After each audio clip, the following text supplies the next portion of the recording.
What up, bitches and bros and non-binary hoes? It's your boy, Pallas Athena. Sorry. Hello, everybody. How's it going? It is I, Pallas Athena, your god of wisdom, warfare, handicraft, guardian of heroes, protector of Athens, and the tiredest boy in all of Olympus. That's right. I am absolutely exhausted. I don't know why. It's just one of those days. I just woke up tired. I just woke up tired as shit. I had a nap. I was a great nap. I wanted to keep napping. Still tired. Which is why the mods are going to be very upset about this. Hey, Kraken! Yeah, I tried. Yeah, it's a monster. I did my best. Shay, I did my best! I've tried really hard! For those who don't know, I've been trying to quit caffeine for like a long time. In fact, I'm pretty sure, it's funny enough, I'm pretty sure we're using Juno's art today, or this week. Yeah, it's Juno's art where I'm struggling to drink fruit juice while being tempted by coffee and energy drinks in the background. So I tried really hard. I just want it known that I tried very hard to not have caffeine. Shame. What do you mean shame? Okay, I tried really hard. I can't believe you do this. Takes a sip of my coffee. I can't. Yeah, see, wild Dio. My first sip of Monster in like over a month. Here we go.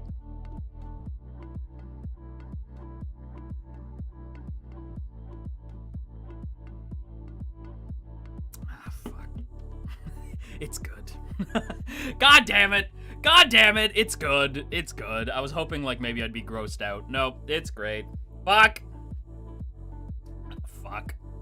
I was hoping it'd be gross. It's great. Wild Dio indeed. Yeah. This one's not as bad, to be fair. This is one, like the white one. So there's there's no sugar in it, and the caffeine level is a lot lower than usual. So the caffeine on this one is 137. Monster's usually 180. So it's a little less than usual, and I did have like a morning coffee, which is about like 30 milligrams. So I'm still under 200, so I'm okay with that. It's just one of those days where I was so tired, and I was like, fuck, I have streamed today. Fuck. Right? I was like, wake up like all day. And I just couldn't. I went for a scooter ride, hoping the fresh air would make me wake up. No, I was so tired. I thought I was gonna crash my damn e-scooter. Yeah, it was just one of those days, BBs. It's just one of those days. Sorry, okay? I tried. You could tell I'm actually sorry because I'm using the proper pronunciation of sorry. Hang on, I gotta take this off. It's hot. It's hot. Let me take this off. Fucking hot in here. Boy, you guys missed it. You saw the armor come off just now. It's hot, man. But yeah.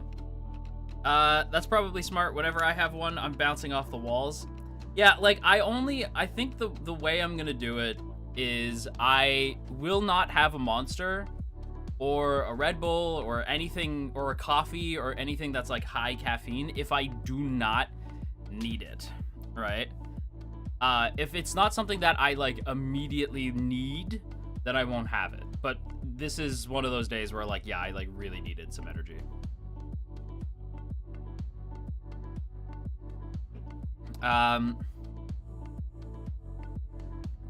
Oh yeah, my boss offered me an espresso during notarization because I was yawning like crazy, but I can't handle coffee well. I love, like, no joke, and some of you guys are gonna think this is batshit crazy. I love decaf coffee, and I would absolutely drink a non-caffeinated Monster. Like, I am not fucking with you. I would absolutely drink a non-caffeinated Monster. I love the way Monster tastes. I know people are gonna say that's crazy, but I do. If there was no caffeine monsters, I would drink them. I'm not kidding, because it would like placebo affect my brain, you know? Yeah. I know people are gonna say that's nuts, but it's true. I can't handle coffee. Coffee will knock me on my ass. Decaf is for weirdos. You're for weirdos! Like right now, I can't sleep. I had the opposite problem. I am the eepiest boy right now. I'm in need of Betty. Oh, I'm in need of Betty, all right. If they make sugar-free, like, low caffeine monster, even a low caffeine monster I would take. I'd be up for that. It's the sugar that kills me nowadays. That's fair. Like, the one that I have now is the white one. I forget which flavor this is. It's just Monster Energy Zero Ultra. Zero Ultra is the Zero Ultra. If I might quote All Might. Ultra! It's the zero sugar version. So there is no sugar in this, but it's still, and the caffeine is lower, but it's still pretty high caffeine, like all things considered. I'm waking up. I feel the power. I feel the power. Let's go. I'm feeling the energies. Yeah. Dance with me, BBs. Dance the dance of joy.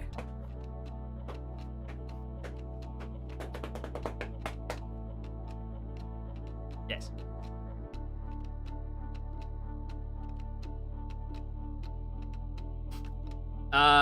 Google says they used to have Decaf Monster, but it was quickly discontinued. That is disappointing to hear.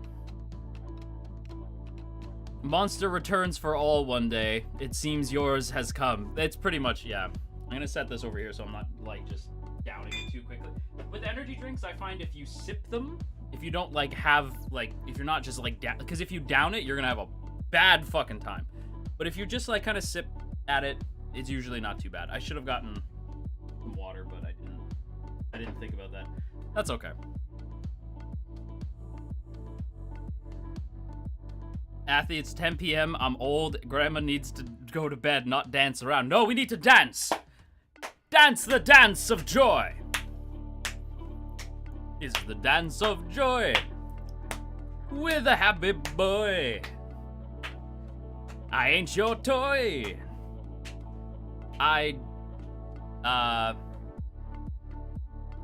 don't like LaCroix. I am not a LaCroix guy. I'm pretty sure LaCroix is just sparkling water, so that probably explains why I'm not a huge fan. But yeah, not a big LaCroix guy. Not a fan. Not a big fan. Hello, Kyrie. Hello. How's everybody doing today, though? We excited for some, everybody excited for some date everything? Date everything? It's so funny, because literally the last stream, I'm like, we're not gonna be a video game boy no more. And I'm the video game boy. I'm the one who wins, right? It's like, no, we're not gonna be the video game boy for a little bit, and then immediately date everything. I also thought of something. Hypothetically speaking, what I might do, usually I like to like do Zatsu at the beginning, video game, and then maybe like a little bit of Zatsu if I have the energy at the end. Like, that's usually how I do it. What I might do is Zatsu for at the beginning, video game in the middle, and I'm not gonna lie, BBs, I kind of might just play like Fortnite or a fighting game at the end, like just a quick game. Just because it's like, you know what? I also want to show you this other thing I'm into, but I recognize that some of you guys won't want to watch that as a full stream, so we'll just play like quick games, just so you can be like, what does Athy actually like to play? This. Yes, I like this. Alright. We basically got past the demo, so now we drive into Betty. I mean into the game. Yeah, now we dive headfirst into Betty. I realized something the other day. Okay, let me Google this for you. I used to think this was nonsense until this game. This game is helping me realize something about myself 2,000 years into my life.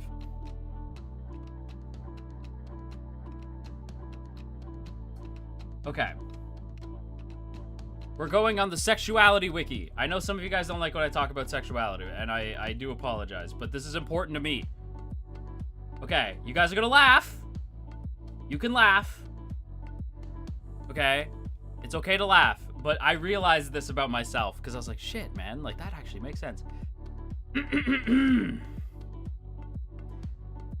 Fictosexual, or fictoromantic, is an identity for someone who is mostly or exclusively attracted to fictional characters. Fictosexuality is an umbrella term for anyone who experiences sexual or remote romantic attraction towards fictional characters, a general type of fictional character, or whose sexuality is influenced by fictional characters. This fictional character could be from any media. In the asexuality community, the term fictosexual is often utilized as a micro-label in the asexual spectrum, describing people who experience sexual attraction exclusively to fictional characters and not real people. Happy Pride Month. I was like, because we were playing and I'm like, but I do want to slam Betty though. I was like, but I do though. Why? I don't understand. Like, why? I do want to slam Dorian, you know? Like, why? Why? I don't understand. This is why. Because I was like, if somebody actually walked up to me and, like, put hands on me, I would be, like, legit uncomfortable, right? I think there's a disconnect because it's not real. Like, and I have the safety net of I can kind of jump out whenever, because it's not real, right? So I was like, I think that might be why. Sometimes it's a lot easier or safer to do with fictional characters rather than IRL folks. That's how I'm feeling. Like, I think that's like a big part of it, because I do have my waifus and my husbandos, right? We've talked about this before. I am a proud biromantic asexual man, but sometimes I do want to slam fictional characters. Like, if Yor and Twilight walked into the room right now, if Yor and Lloyd walked into this room, hell yeah, dude. Well, it also explains, like, why I read stuff like Icebreaker and love it, or I'll read Dojin or fanfiction and, like, love it, and be totally into it, but the second somebody tries that with me physically, like, IRL, I get, like, uncomfortable. Right? I'm like, it kind of makes sense to me, you know? Yeah, that is a thing. Not real men are easier to deal with for me, too. Yeah, that's a valid point. Pride Month is all year round, so go nuts. That's such a good point, Matt. That's an excellent point. I love the energy of that. Comes with none of the IRL hurdles, so I'm right there with you. Yeah, you know what? I'm gonna say it. I know it sounds silly. I understand it sounds silly. I'm a proud fictosexual man. I'm gonna say it with my whole chest. My whole big ass chest. That's what I'm gonna say it with. I don't care. You could call me a silly boy. I don't care. It's true. Right? So we are gonna slam Betty. And we are gonna slam Dorian. I don't give a shit. Yeah. Well, I also think that's part of the reason why, like, because people used to ask, like, what about, like, shipping art? And I'm like, I don't really care. Like, if you want to draw me and getting railed by Zanny and Roy, you go nuts, right? Like, it never bothers me, and I think it's because of, again, like, the fictosexual thing, right? To break the fourth wall for a moment, to speak as, you know, the voice behind Athena for, like, an ever so brief moment. I think that's why I don't care, right? Because I'm like, it's, again, breaking the fourth wall break, everybody, fourth wall break, fourth wall. I don't break the fourth wall often, so enjoy. I think that's, hang on, you know what? This is how we're gonna, this is how we're going to describe fourth wall breaks. Okay, you ready? If the feet are speaking, it's the guy behind Athie. If the feet are speaking, it is the guy behind. Okay? So if it's ever feet up, then it's the guy behind Athena. I think that's why I don't mind the ship art. I think that's why I even encourage it, because Athena's a character, you know? Like, and I'm not talking like Greek mythology, legit Athena, obviously, like, you know, as, you know, like that's not who I'm talking about. I'm talking about Athena, the Mythos member. Like, he is a character, right? So, that talking feet, yes. This is a fourth wall break moment. So for me, I don't mind it as much, right? Like, I actually encourage it because, like, I want to see Athena, like, in ships. Like, that's fun for me because he's a character and I just happen to be the guy playing the character, you know? It's like a voice actor who likes seeing their character get shipped with people, you know? Why is there a guy behind you, though? What? You actually made me turn around. I was like, what? What are you talking about? Can we put Athena in any position, or do you have, like, a specific role? You could put Athena in any position. I think Athena, personally speaking, is a switch. Yeah, I was like, that actually made me look. I was like, what? Just don't ship real people. Yeah, don't ship, like, the people behind the VTubers. Like, shipping the VTubers is fine so long as the other VTuber is comfortable with it. I could do a whole seminar, in fact, I fucking might, about shipping culture and, like, shipping VTubers. Like, a shipping 101. Wouldn't that be crazy? I could do that because, like, that is something that I feel like people kind of get misunderstand. If both VTubers are cool with it, that is a thing you could do. A shipping teacher. Yeah, a shipping teacher. A shipping teacher could be a thing. Educate us, I shall. Ship art 101 would be very helpful. You know what? Maybe I'll ask, like, some fellow, like, fandom members, like, people who are big into fandom and Mythos. Like, maybe I'll ask, like, Poseidon or Chloe.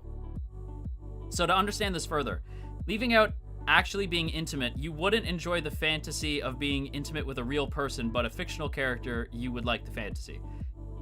I think so. Like, I've thought about it, right? Because I'm like, I do want to slam Betty and Dorian in this game, and I do want, like, and I do want to slam the dirty laundry and the basket, right? But at the same time, if it was a real person, I don't have those thoughts with. It's only ever fictional people. And even then, it's not like I'm, like, legit thinking about it. It's more, I will read smut of it, you know? Like, the element of those characters being sexual is, like, the thing that's interesting to me, not necessarily me being part of it, if that makes any sense. Education can be a kink, too. That's true. What about flesh tubers, though? Nah, I wouldn't ship flesh tubers, because they're not playing characters. Unless they're playing a character. Right? Like, if you ship, what was it? I forget, like, Markiplier and Jacksepticeye's, like, evil twins. If you ship them together, that's fine, because those are characters. Right? You have a spicy limit? Like, me personally, I think, I don't know. I don't know what Athena's limits would be. If I look at it, I feel like Athena would be kind of vanilla. I know that's boring, but that's just, let's be real. Like, it's the energy that Athena gives that I think is kind of vanilla. Anyway, okay, fourth wall break over. I'm going to spin back around now. It needs to be kind of abstract. Yeah, it has to be. It's very specific. It feels a lot less high stakes. I think that's how I'd describe it. Yeah, that makes sense. Okay, hang on.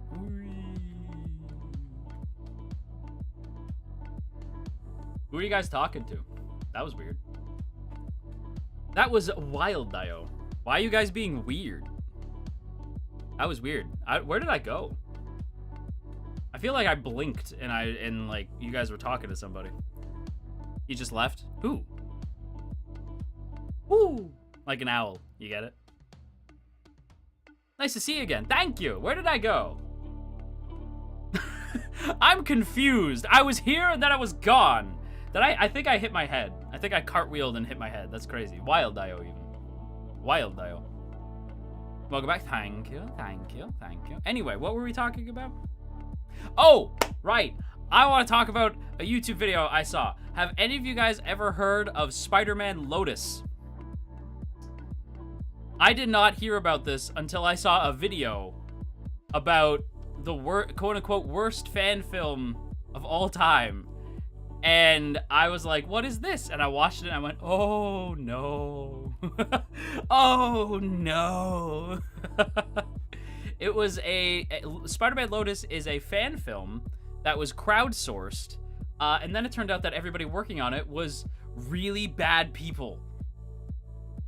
Don't tell people I talk to your feet. They'll think that I have a foot fetish. You were talking to my feet? That was Wild Dio? Yeah, that was, the whole thing was a disaster. Yeah. So it turned out that they were, R-word.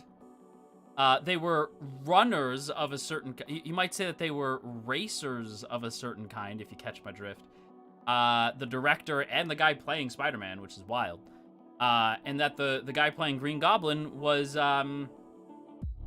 a bad thing that you could be towards small people, if you catch my drift. Young people. I was like, oh.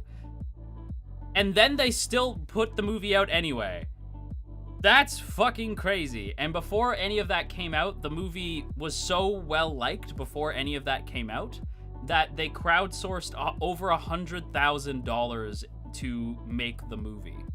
This was a fan film with a budget of over $100,000. That's crazy. And I didn't even finish the video because I had to start stream. Because I was like, that is bananas. But it got me thinking, right? Because the beginning of the video is talking about the art of fan creations. And it really got me thinking, right? Like, so as an example, right? Like, I'm trying to think of something. Like, what's a good example? Like, fan games, right? Okay, that's a good example. Okay, so Sonic the Hedgehog, right, has had a history of fans making either, like, ROM hacks or games themselves for Sonic, to the point where members of the Sonic community were brought on to make a Sonic game. Sonic Mania is actually made by people who used to make Sonic fan games, right? Like, and you can tell, like, that they have passion for what they're making, right? Fandom creations are so awesome because you can feel like that a creator made a thing and another creator loved that thing and made their own thing out of it. And then other creators see the thing that the second creator made and they want to make their own thing and it just spreads out, right? That's fucking cool, man. Right? And it sucks when you see bad people like become part of that circle, you know? It's a bummer because fandom discourse is absolutely a thing and it could be so dark, you know? We've been live for 25 minutes and Athena hasn't mentioned Tron yet. A new record. That's true. Tron, jingle jangle jingle jangle. Tron, I'm talking about Tron now. Tron. Oh yeah, a lot of fan games for Sonic. Oh hell yeah. Every time you say bananas, I think of bananas in pajamas. Bananas in pajamas. Dude, I haven't thought of bananas in pajamas in a long time. When I say bananas now, I don't think of bananas in pajamas anymore. I think of, ooh, banana. That's what I think of. Ooh, banana. From Donkey Kong. Tron, jingle jangle jingle jangle, Tron. He said the thing. That'll be stuck in my head until I fall asleep now. Here, you know what? Here's a new one to get stuck in your head. Let's see. What's something to get stuck in your head? We need to catch your song. It's peanut butter jelly time, peanut butter jelly time, peanut butter jelly time. Way at. Now there you go. Say peanut butter jelly, peanut butter jelly, peanut butter jelly, peanut butter jelly. Do the peanut butter jelly, peanut butter jelly, peanut butter jelly with a baseball bat. Do the peanut butter jelly, peanut butter jelly, peanut butter jelly with a baseball bat. That's what Negan does before he kills members of the team. You guys like Negan? I like Negan. You guys like Negan? Okay, fun fact. Ask me, you know what? Let's play a game before we play Date Everything. We're gonna play a game with chat, okay? Throw me a character. I will tell you my chosen warrior of wisdom from each story that you throw at me. Like throw me, I do miss Glenn. I also miss Glenn. I do think that was unwise. But if you throw a show at me, I will tell you which character in that series is my chosen warrior of wisdom if I've seen the show. And from Walking Dead, and you guys are gonna think I'm crazy, but you gotta walk with me for a moment. My chosen warrior from The Walking Dead, the one who has Athena's blessing, is Negan. And I know people are gonna think that's crazy, but you gotta remember that the Saviors ran shit for like a really fucking long time. And that's because Negan was smart about it. And then Rick's group show up. And you ever hear the one about the stupid little prick named Rick who thought he knew shit, but he didn't know shit and got everyone he knew killed? There you go. That's my chosen warrior. Breaking Bad,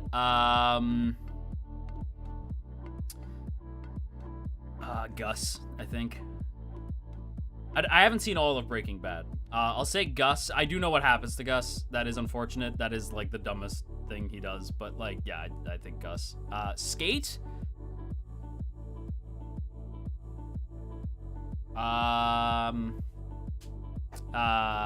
Probably Cherry. Was that their name? Cherry Blossom? Was that? No. Am I thinking Matcha Blossom? Am I thinking the ship name? I might be thinking of the ship name. No, his name, he was Cherry, right? That was Cherry. The pink-haired character. Why is that? Yeah, Cherry. Okay. Yeah, I was like, I'm not thinking the ship name, am I? Because Joe was just Joe. I think Joe's skate name was just Joe. They each had, for those who haven't seen Skate the Infinity, they each have like a skateboarding name, right? And that's the names that everybody typically calls them. So Joe was just Joe, but the ship that came out of Joe and Cherry was called Matcha Blossom. Because he's Joe's green, Cherry's pink, you know. Okay, what is your warrior of wisdom from the Gilded Age? I've never seen Gilded Age, so I don't know. When you put it that way, Negan feels like Odysseus from Epic. Negan is a lot like Odie. I'm gonna be honest with you, and I know people are gonna disagree with me on that, but it's fucking true. Pokemon. Oh, what's his name? What's his name? Fuck, purple-haired guy. He's what the fuck is his name? Because people think like, oh, is it gonna be Brock or somebody? No, Brock is an idiot. Like, no, not Brock. Brock is dumb. I love Brock. He's like my favorite character, but he's not a warrior of wisdom. No, not James. Not James. James is not a warrior of wisdom. No, fuck. What is his name? He's from the later seasons. He's the smartest character in the show. Like, he's the wisest. I just can't think of his name. Oh, fuck, what the hell is his name? Paul! Fucking Paul. Paul is my warrior of wisdom. I forget his name sometimes. Paul. It's definitely Paul. You can't watch Paul's, like, battles and tell me he's not, like, the wisest. Mighty Morphin Power. Oh, Billy. Of course. Absolutely Billy. Especially if we're just talking Mighty Morphin, it's 100% Billy. Fruits Basket. My favorite thing? Fruits Basket, my warrior of wisdom would be...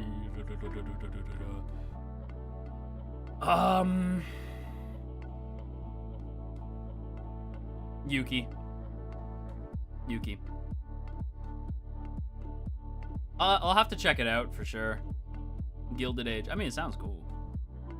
Honestly, Toru, you know what? Yeah, no, I respect that, Melissa. Okay, fun. Did you guys know my favorite fictional, like, she used to be my favorite, like, just anime character, but she has, like, the more I think about it, the more I'm like, yeah, she might be my favorite character of all time. And people think I'm nuts when I say this, but Toru from Fruits Basket, Toru Honda from Fruits Basket is, I shit you not, my all-time favorite character in anything ever. because people are like, oh, she's gonna be like basic shoujo protagonist, and she's not that. Like, it kind of lulls you into thinking she's gonna be that, like just this kind of like, you know, like I'm the girl, you know, but it's like, no, she is. And also, read more fucking shoujo, because people who have that stereotype in their head don't actually read enough shoujo. Read shoujo, for God's sake. It's so good. Read shoujo. God damn it. But yeah, like Toru is so well written. Everybody in the show is so incredibly well written. Takuya Sensei, fucking my absolute queen. I love Takuya Sensei. I haven't read Fruits Basket, I did hear it was like pretty good, like a pretty decent follow-up, but yeah. Have you seen K-pop Demon Hunters yet? Because I am obsessed and I need more. No, not yet, but I do want to. No spoilers. No spoilers. But I do want to watch it like really bad. It really looks like my thing, so I definitely want to check it out. I quite liked another. Okay, hell yeah. Like, I'll definitely have to check it out. I have all 4 books. Hell yeah. K-pop Demon Hunters. Yeah, I've only heard, like, it's so funny because I remember being like, oh god, I hope people don't, like, do to this movie what they did to, like, Turning Red. Because it had, like, Turning Red humor in the trailer, and I'm like, oh god, are they gonna do, is the humor too, like, millennial and cringe? Like, are they going to rip this movie apart? But no, everybody was so, every reaction I've seen to it has been like, no, it's fucking awesome, man. I'm like, oh, thank God, right? Because I like cringe millennial humor. I don't give a shit. Like, so I was like, I'm here for it, man. So no, it seems like everybody's really happy with it. Sailor Moon, Mamoru. Yeah, Mamoru is my chosen warrior of wisdom in that. I know people are gonna be like, but what about, like, Mercury? Mercury's great. Mamoru is my chosen warrior of wisdom in that show. Because he knows that he ain't that strong and does not get involved. He does, right? Mamoru is strong, but, like, as the series goes on. Then he becomes, like, holy fuck powerful. But it's, like, as the show goes on. Warrior of Wisdom from Story of Seasons.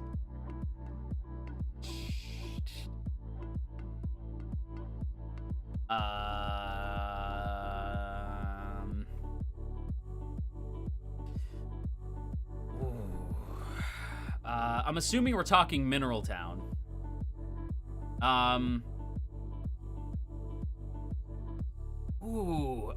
Fuck, that's hard. I don't know, because a lot of the characters are kind of dumb. So I'm trying to... Doctor.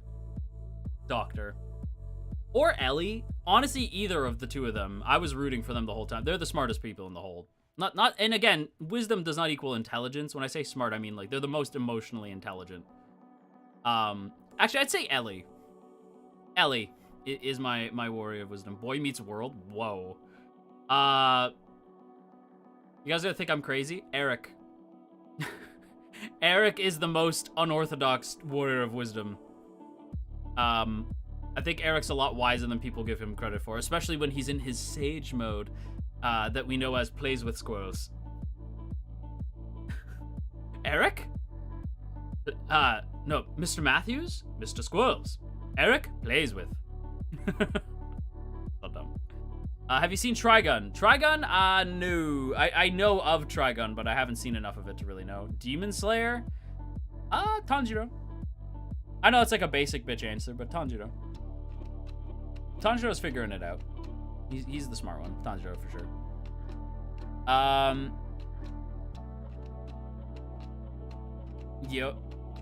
Guillaume. I could see other answers, but for me it's Tanjiro. And I am the god of wisdom, so at the end of the day, what I say is true wisdom, you know? What I say is the truest and the wisest of the things. But yes. Anyway, I want to see some of the other ones. Dude, okay. I'm glad, Light, you brought this up. Fucking Tsubasa Chronicles. I started it, never finished it, but every time it comes up, I'm like, oh, fucking Tsubasa Chronicles, that's right. And I keep having to go back, because I keep forgetting to, like, go back and finish it. It's so good. Like, if you, like, I was like, every time I watch, I'm like, man, this is the shit. And then just life happens and I get busy and I forget about it. But, like, yeah, Tsubasa Chronicles slaps. It's so good. Hi, Athena, wah. I will always say it, Athena, wah. Hope you're having a good day. I am having a good day, Mach. I hope you're having a good day as well. Based. What I loved is that, like, it shows you characters from, like, other Clamp series. I don't care what anyone says. Jota Kujo should have been in Tsubasa Chronicles. I don't care if Araki would have tried to be like, no, you cannot use Jota Kujo in your series. I don't give a fuck. Jota Kujo should have been in Tsubasa Chronicles.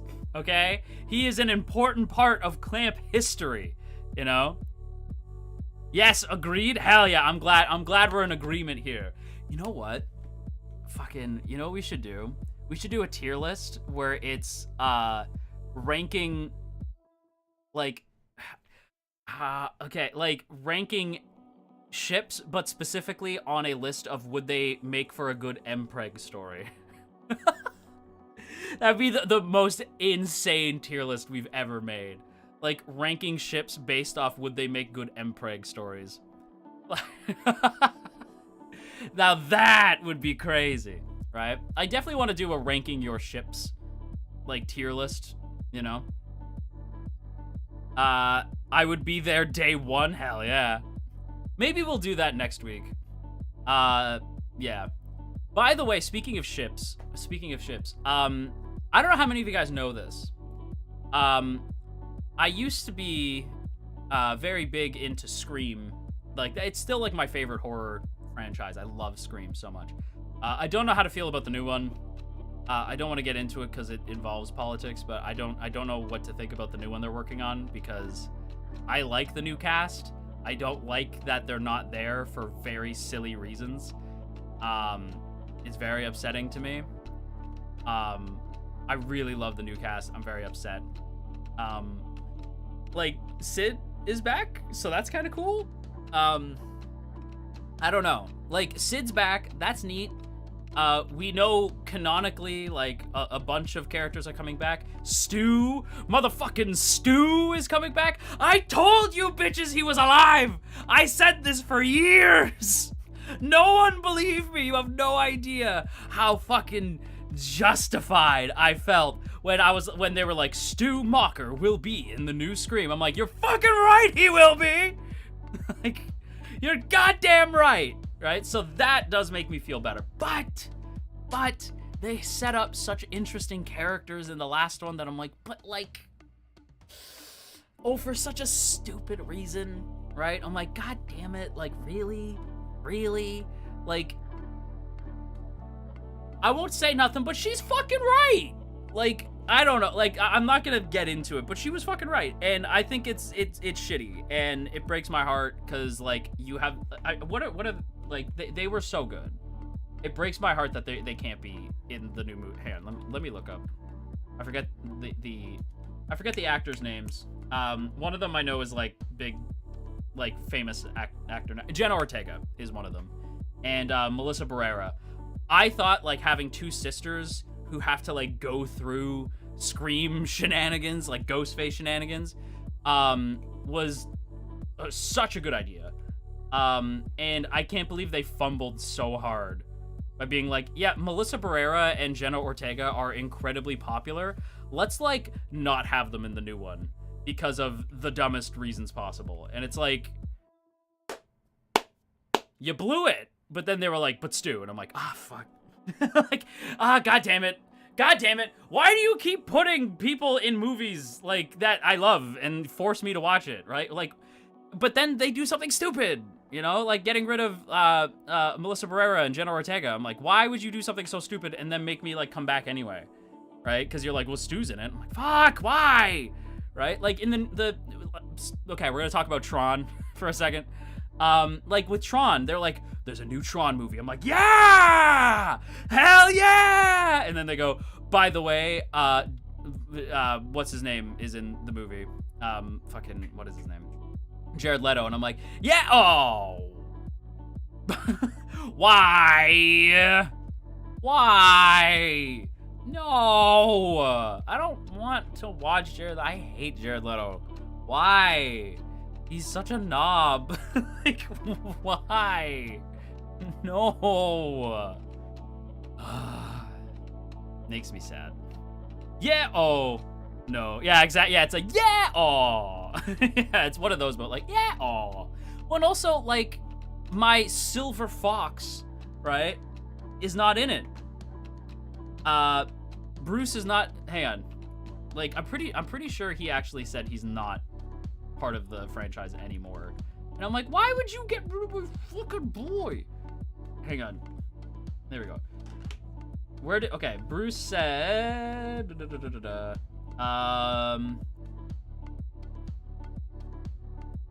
hang on, let me see if I can find, I know on his wiki somebody wrote, like, that he would, okay, so in June 2015, Boxletter said that he was done with the Tron franchise, stating, "It has been too up and down for me. I would rather just not keep it going. I don't want to repeat my career anymore."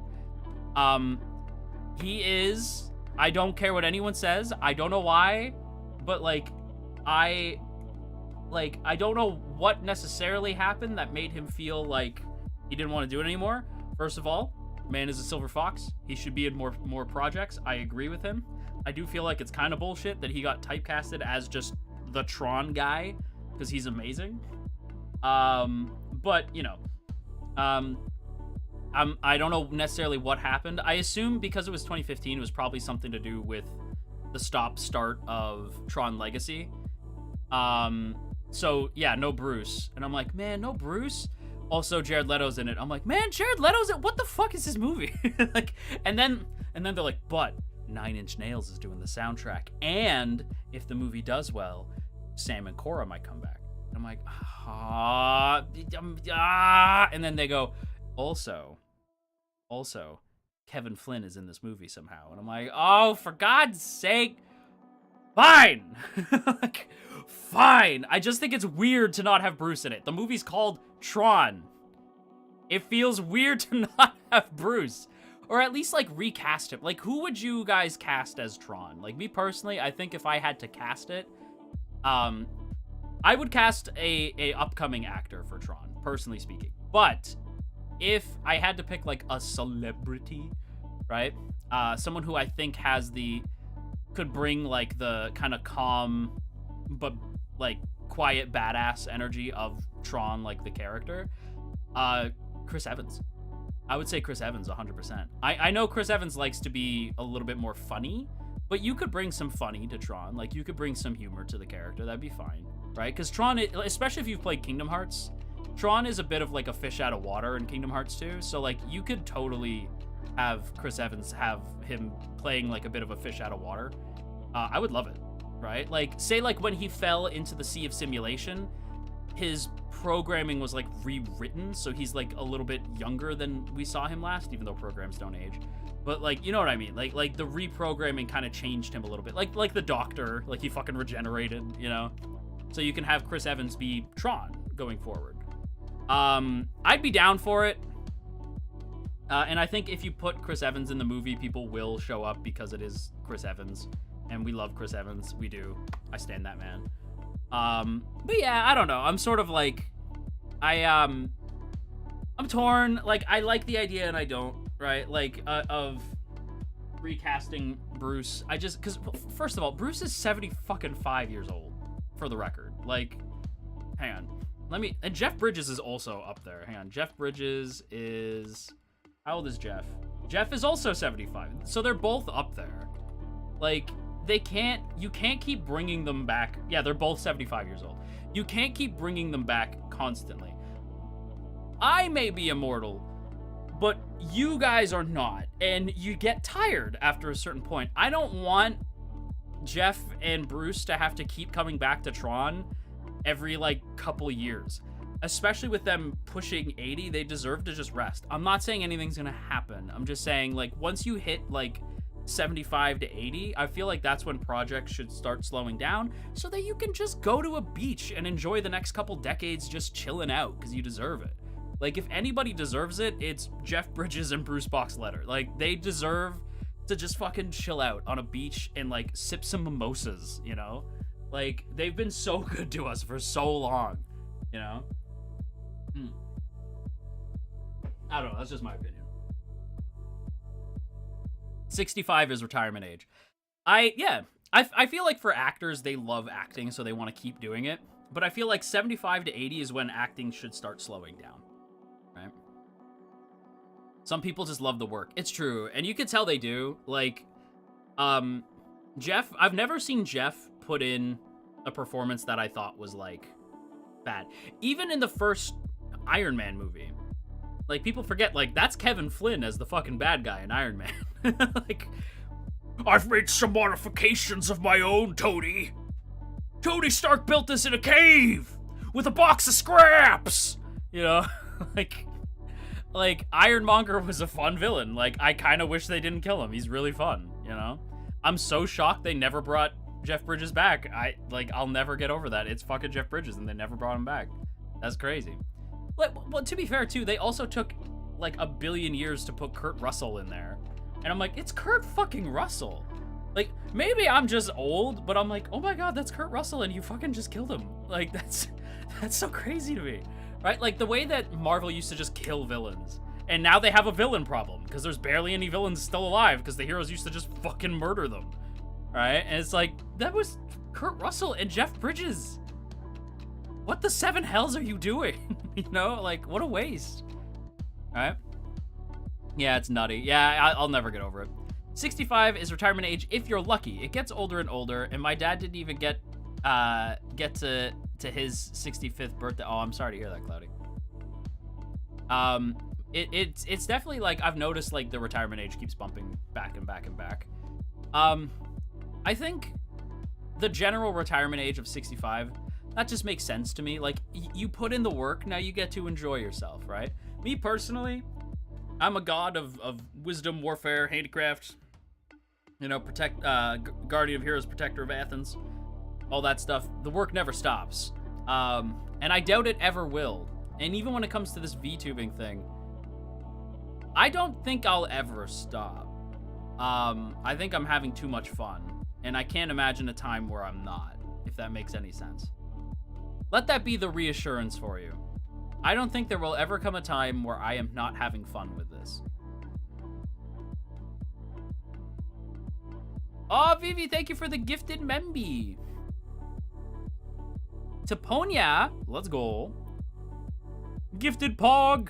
We need to see more green in the chat. You know what? I'm gonna start doing like a little like gifted. I think I could do that. Maybe through like. Can you do that through Stream Elements or something, where it's like a little like gifted, like goal, like a. Because on YouTube you can only do super goals, right? Like on like the little like YouTube chat area, it can only do super goals. We will still be sitting here in our 70s. Yeah, everyone will be, you know. Like, the BBs will be well into their 70s, and I'll still be sitting here screaming about Tron. Gray-haired model when you're old? I'm 2,500. I am old. This is my gray hair. Gifted goals would be nice to have. I just feel like gifted, like membership goals should be a thing that they have. Like, unfortunately, if I go, the only option it gives me is... Yeah, if I go to goals, it only gives me super chats, which I feel is so weird. Like, what a weird... Like, it only lets me, yeah, make super chat more fun with a goal. And I'm like, okay, but why though? Like, don't get me wrong. There's nothing wrong with, I love super chats. I don't, you know, like, this isn't me saying, how dare you give supers, right? Bonia, thank you for paying it forward. Let's go. Good movie, by the way. Bonia, thank you for the gifted memby. To Cookie. Like, I just feel like, it, you know, it like, to me, that would just make sense. I'm kind of confused. I kind of get it, because, you know, you don't want Purple Sight being like, they're ripping us off, right? But it's like, I don't know, I think it just kind of makes sense, really, when you think about it. Maybe I'm crazy. Maybe Maybe I'm just a silly god, being a silly little guy. Maybe I'm just being a silly little guy, you know. But I don't know. Gifted ×2 Dio. Hell yeah, nice gift. ×2 Dio. Wild Dio. Wild Dio. Can we get some wild Dios in the chat, please? Oh, let me see. Another thing too I wanted to talk about. I don't know why YouTube has been recommending me Flash, like CW's Flash clips so much. Have you guys been getting this too? Melissa, thank you for the gifted. Takibi, thank you. Yeah, YouTube's been recommending me Flash, CW Flash stuff. I wanted to join the gifting party. Hell yeah. It's not just me, you get the Flash too. I get Flash all the time. Like, it's always like CW Flash stuff. And I'm like, man, this show was awesome. like I'll just occasionally get like little clips recommended all the time of like the Flash, and I'm like, man, this show kicked ass. Cloudy, thank you for gifting a super to Flores. Vivi, thank you for gifting a super to Leon. My goodness, so many. Or not gifting a super, gifting a memby to Leon. It's raining green. Hell yeah, everybody gets a memby. You get a memby, and you get a memby. Thank you, BBs. Shorts have been appearing recently out of nowhere. It's wild, Dio. Yeah, it's like, but at the same time, like, it reminds me that I'm like, man, these actors are really, really good, and they all, like, so many great actors get locked into, like, CW contracts, right? Like, the guy who plays Joe, like, the Barry's, like, kind of surrogate dad, for those who don't know, he was in, like, what was it? Like, he was in, was it Law and Order? I forget what show he's in. He's like a really popular actor, but I know him as being in Rent, right? He's hang on, what's his name in Rent? I forget his name. Rent Past. I forget the name of the he was, yeah, Tom Collins. That yeah. Jesse L. Martin. He played Tom Collins. And he's the one, he falls in love with Angel in the musical. And it's crazy to me because first of all, he can sing. Like, Collins can sing, you know? And but he plays Joe in The Flash. And there's this scene where, like, Barry knows that he's gonna die in the Crisis event. Like, it's like he saw his future, he knows he's gonna die, and he tells everybody about it. And Joe has this, like, breakdown about it, and he cannot say goodbye to Barry. Like, he just cannot let him go. And Barry has to tell him, like, I am a hero because of you, right? Like, I am who I am because of you. And they, like, the way Joe, like, starts to cry and shake his hands, and he's like, no, I can't do this, Barry, I can't do this, because Joe basically, like, raised Barry. It's so fucking sad. And it reminds me, like, Joe is probably the best character on The Flash. And they don't use him a whole lot, and it'll always confuse the shit out of me, because, yeah, they don't really use Joe, like, all the time. They do sometimes. Like, Joe sometimes gets into trouble, sorta, but he's more so, like, important in the first season, and then after that, he's just kind of like a cop, you know? Like, he's just around. You know, he doesn't have superpowers or anything. He's not like the others. I also feel like they did was Candace, was that her name? Man, Iris West. Was it Candace Patton. They did Candace so dirty. They did Candace so dirty in the show. If you've seen CW's Flash, you probably already know where I'm going with this. Iris is... I'm trying to be nice. Iris is written in a way that she is so annoying. She is so... They push her so hard. They want you to love Iris, and Iris is just so annoying. Like, the whole time, she's so aggravating. And I feel so bad, because Candace seems like such a nice person, and she's such a great actress, and she tried her best to make that character work, but, like, man, Iris is really annoying. It's unfortunate because, yeah, like, she's written by the CW. It's a problem that the CW has. Like, I can't think of too many... Oh, Mara, thank you for the redirect. Welcome in, everybody. My name is Pallas Athena, god of wisdom, warfare, handicraft, guardian of heroes, protector of Athens, and we're talking a little bit about The Flash right now before we get into some date everything.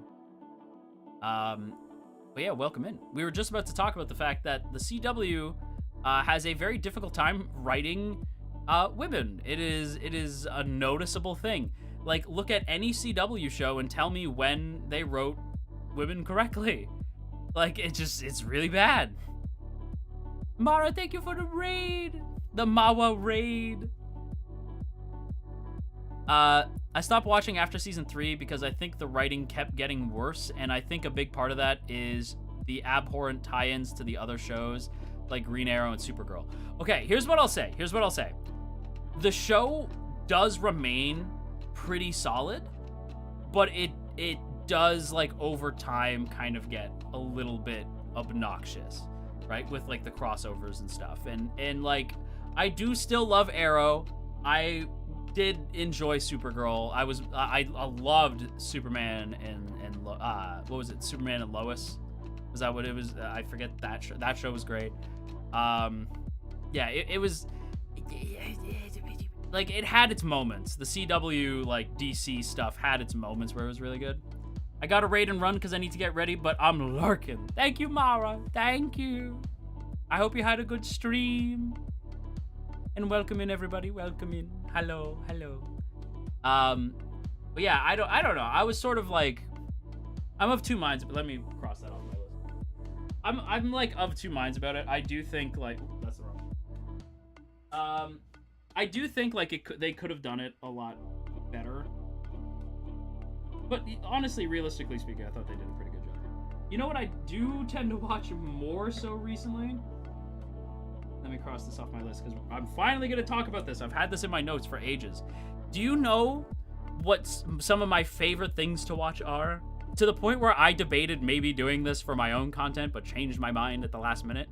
I love Mr. Ballin and what is it? It's Crime with Court.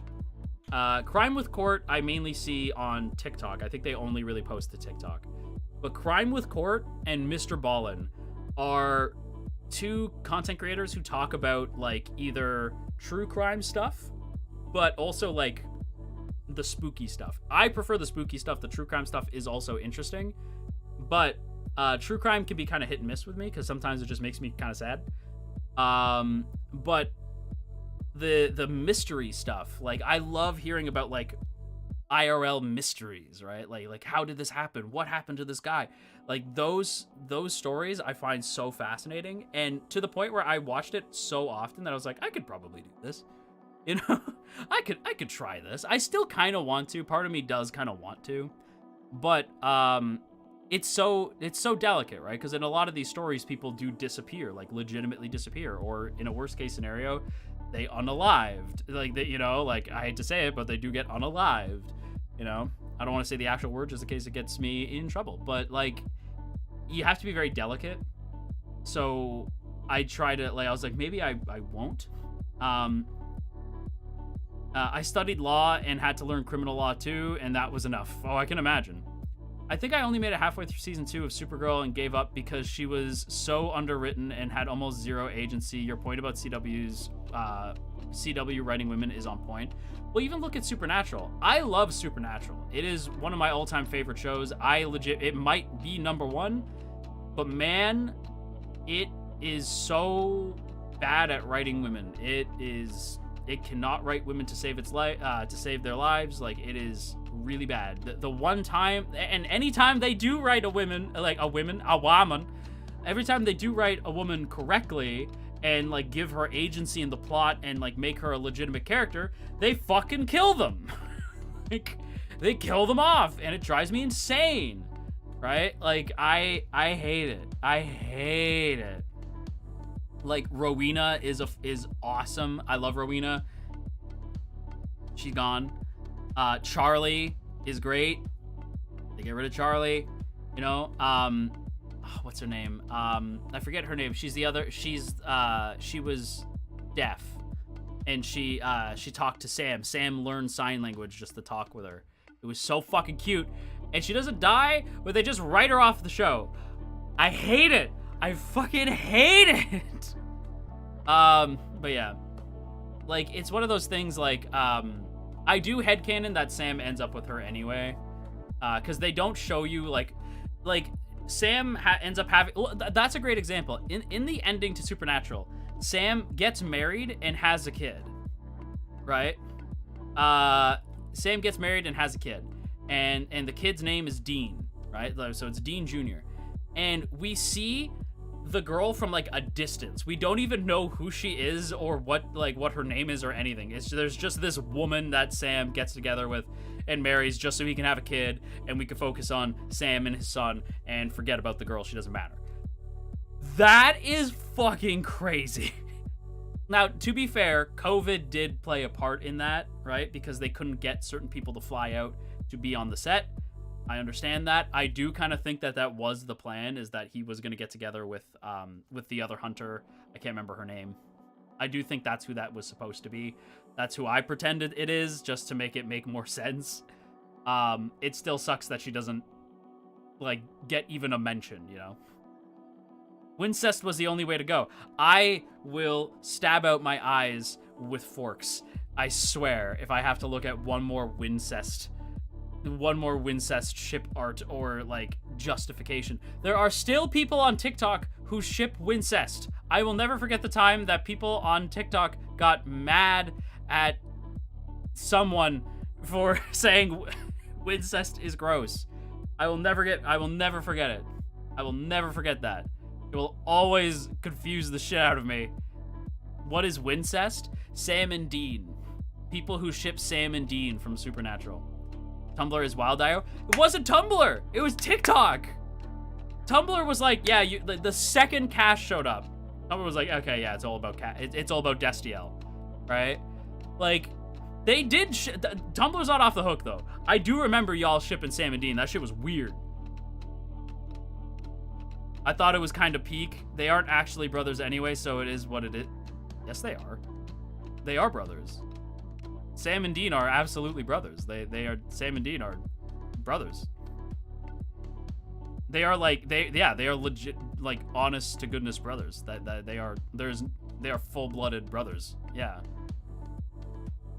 If you want to in the story, yeah, but as characters I liked their AUs. But they're brothers though. Like to me, I respect you. I respect your opinion. To me, I'm like, but they're brothers though. Right? Like, if it was like a Thor and Loki situation, then, like, yeah, I'd understand. But to me, I'm like, no, they're brothers. Like, I can't personally get past it. God forbid men have close, intimate, platonic relationships with each other. Okay. I will say, I understand that point. And so, like, believe me, like I am not singling you out. It's just I've seen that rhetoric used in ways that are not great. Because I remember, like, saying, like, Vegeta and Goku are totally banging, right? And someone goes, God forbid, you know, two dudes have a close, intimate relationship. I'm like, close and intimate relationship? Goku and fucking Vegeta, what? Like, no, they don't. What the fuck? Right? But I was like Goku and Vegeta, what the fuck? But when I pressed them on it, they then slapped me with some homophobia. And I was like, okay, we have to be careful how we use that. Because I do agree with you. I really do hate it. I do really hate when men or when men are not allowed to have close, intimate relationships. It is used in a way that promotes homophobia quite a bit, because people are like, they're just let them be close. They don't don't just let them be close. It's not gay, bro. It's not gay, bro. And I'm like, they're literally fucking. like they're literally married, right? Like, when you point at like Victor and Yuri, I'm like, they're literally that's literally. I will never forget when I saw like a bunch of anti-tubers back in the day try to say that Victor and Yuri were just friends, and I was like they just have a close bond, bro. It's not gay, bro. I'm like, that you're being homophobic. Like, this is homophobia in the extreme. Normalize close platonic male relationships, but give me that gay shit. 110%. 110%. Because, okay, a ship that I don't like, because to me, I'm like, that is just a close bond, is, I forget my boy's name, but it was Itadori and Toji? Was it Toji? No. What was his name? Fuck, I forget his name. It's been a while since I watched Jujutsu Kaisen. Toto. Itadori and Toto. My best friend! Right? I knew people who shipped it. I really didn't like people shipping it because I'm like, no, this is an example of, like, they are boys. Like, these two are fucking ride or die. Like, these are boys, you know? Like, I loved those two. Those are, like, the boys, right? Best friends, roommates, anything but lovers. To me, like, that's an example of, like, those are boys. I was too busy shipping Toto with myself. I respect that. I love Toto. Like, I thought he was great. He was one of the reasons why I loved Jujutsu Kaisen. I never saw the movie or season 2. So I do know, like, some things happen. And that they killed off my boy to make room for their fucking other ship. I don't care what Gege says. I know that's what they did. Do not fuck with me. I know exactly why that's what happened. They absolutely killed what's-his-name because it got in the way of the stupid fucking ship of, like, boy with the long hair and fucking Gojo. Do not lie to me. I will die on this hill. That's why he died. You cannot convince me otherwise. I will die on that fucking hill. I will die on that hill. That was some fucking bullshit. It's one of 2 spoilers I know, and I hate it, and it made me not want to watch season 2. I legit loved that character. I'm not gonna say who it is. I'm still pissed. I am still pissed. Anyway, I do know some Jujutsu Kaisen spoilers. All of them make me mad. Every single one of them makes me mad. But hey, it is what it is. You know. Yeah. It just makes my blood boil. Oh, it just makes me so mad. I'm trying to think of other ships where I'm like, yeah, that is like, I don't ship them, but those, like, because they're, like, boys, or, like, they're girls, you know, like, that's her girl, like, that's, you know, I'm trying to think of another pairing like that. I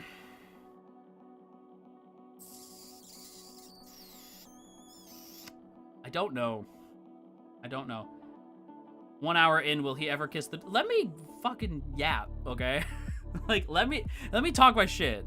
Like, we'll play the game, right? But this is what I mean. I prefer Zatsu's. The game is secondary. We'll play the game eventually. Okay, this one's gonna bother people. I understand it. I ship it. I just don't really vibe with it. Eraser Mike, I don't kind of get. I kind of don't get Eraser Mike a whole lot from My Hero. Like I get it, but I just personally don't ship it, you know? Baku Deku, I really don't ship. I get it, but I do not ship Baku Deku. I also don't ship Uradeku. My ship for Bakugo is one of 2. It's either Kiribaku, because it is the truth. I fucking love Kiribaku. I understand that could be another example of just let them be boys. I totally get that. Like, just let them be best friends. I respect that, but I fucking ship it. So, like, it is what it is. Kiribaku, and this one's gonna piss some of you off. Uraraka and Bakugo could have been great. It could have been the fucking way, right? And everyone's just like, what are you talking about? What are you talking? Like, that would be so toxic because he would, like... I remember people trying to say that it would be toxic because... And these were Bakugo fans saying it would be toxic because he'd be awful to her. And I'm like, you have a Bakugo profile picture as you're telling me this shit. That is weird that you think that of Bakugo because he would fucking never. It's like, yeah, but he fought her in... Yeah, but he, like, actually was... He got physical with her during the exam. I'm like, yeah, you know who wouldn't do that is Deku because he never respected Uraraka like that. We're pulling out. Look, I love Deku, but we're just gonna pull out. We're just gonna rip apart. We're just gonna rip the fucking band-aid off. Bakugo never respected Uraraka as an actual hero. Deku never respected Uraraka as an actual hero. None of Class 1A respected Uraraka as an actual hero. Bakugo did. Bakugo showed that he respected her as a proper hero. Nobody else did. They always talked to Uraraka with fucking kid gloves, and it bothered me. That's a hero right there. She's a hero. She can judo flip most of the people in Class 1A. And they treated her with fucking kid gloves when she could whoop most of their asses. You know who never treated her like that? Bakugo. Bakugo never treated her like that. He always gave her the respect that she fucking deserved. And I swear to God, that could have made for such an interesting triangle. Because people are like, oh, but Deku and Bakugo, fuck that. It would have been such a better, like, intense dynamic if you had a triangle where, like, Deku was into Uraraka, and Uraraka's kind of into Deku as well, but, like, Bakugo treats her with respect, and that could have been the breaking point of hers being like, Deku, it's not that you're a bad person, but Bakugo treats me like a hero, and I am a hero, and I'll always care about you, and you are my best friend, but this is the way, like, this is the way. You know what show fucking did that? Digimon! Digimon did that! And My Hero didn't have the balls to do it, like, decade later. Like, it would have been so good. Digimon did that shit, and My Hero can't? Fuck that. Like, Bakugo and Uraraka should have gotten together. I will die on that hill. I will die on that hill. They are a much better and, quite frankly, more interesting couple than Uraraka and Deku. Uraraka and Deku, I'm sorry, it's fucking boring. It's more vanilla than vanilla ice cream. It's more like it has as much interesting things going on in it as like tofu with no seasoning. That shit is fucking bland as hell. Like Uraraka and Deku is like the epitome of bland. It's inoffensive, but it's fucking bland and really boring. And if you tell me you like love that ship, I have to assume it was like your first time shipping something. It is so boring. So boring. I have to assume that you think butter is spicy. I have to assume that you think that sour cream is really intense for you. That's what I have to assume. Sorry, Ura Deku shippers. Like, respectfully, you think ice cream is spicy, you know? My Hero didn't have the balls to do a lot of things that it should have, to be honest. It's got great peaks and very mids. I love My Hero. I think My Hero is really, really good. I think... Oh, Cloudy, thank you for the super. Pallas Athena Yapatron 2000. Now extra passionate. Try it out. Hell yeah. Thank you for the super, Cloudy. That's brutal, but you're right. Well, look, My Hero is a show that I adore. I love My Hero to pieces. But... My Hero does have a lot of faults, and this is gonna really surprise people. I think the One for All thing should have ended with him versus All Might. Yeah, that's probably gonna make some of y'all mad. I don't think there's anything wrong with Deku being like the fucking Avatar. You know, like I think that's fine. You could have kept doing that, but just have him fight Shigaraki on Shigaraki's own. I really think One for All and All for, like, the One for All versus All for One storyline should have legitimately ended when All Might fucking United States of Smash right to the face. That should have been where it ended. Shigaraki became fucking, like, useless in his own storyline, and I hate it. I remember when My Hero Academia was about learning how to be a hero in academia. Remember, it was an academia for being, like, for learning how to be a hero. You remember that? I remember that. Remember when that was the fucking point of the show, and then suddenly it became generic shonen crap? I remember that. And I read the manga. Like, I was way ahead of the anime for ages. And I remember thinking all the anime complaints were insane. Like, oh my god, why is the sky blue? Because it's the sky, and the sky is typically blue. This scene was at night. No, it wasn't. Like, no, it wasn't. Like, oh my god, Horikoshi, like, totally shipped Bakudeku. No, he didn't. His editor did. Okay, that's the editor. That's not Horikoshi. Like, it's canon because Horikoshi's editor shipped, and that's not how that works. I'm so sorry. Like, the amount of people who will just make shit up. I will never forget that. Okay, this you can look up in the comments. I swear to God, people will try to tell you that the author said that it's canon. Like, the author wanted to make it canon, but the editor said no. There was a time where I saw a comment. I love the actual learning part so much. Same. I thought that was like so interesting. I think that they could have had like the learning part be the thing while Shigaraki, who I love Shigaraki, but Shigaraki could have been building in the background, and that could have been like the final test of like in their final year. That would have been way more interesting to me than like, yeah, generic fucking, yeah, Deku has to leave to be Batman now, right?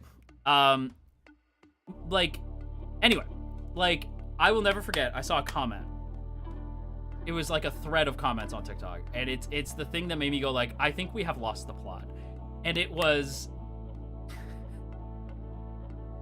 Naruto and Sasuke were meant to be endgame, right? Naruto and Sasuke were originally, in the original draft for Naruto and Sasuke were supposed to get together, but the mangaka is homophobic, so it didn't happen.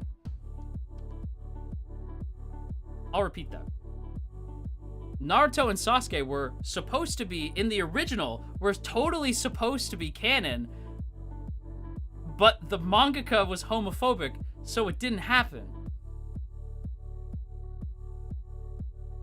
That doesn't make any fucking sense. That doesn't make sense. So the mangaka wanted them to be, like, is he fighting inner demons? Is the mangaka, like, Dr. Jekyll, Mr. Hyde? You know, like, is Kishimoto, like, two separate people? What are we talking about, right? And also, Sasuke's based off his fucking brother. So no, he never intended that. That was something that happened over the course of the manga. Like, no, that was never the point. What are we talking about, right? Oh, but he said in an interview. Give me the fucking interview. Well, I can't find it. You can Google it. No, if you're gonna say it, give me the interview. Show me the Carfax.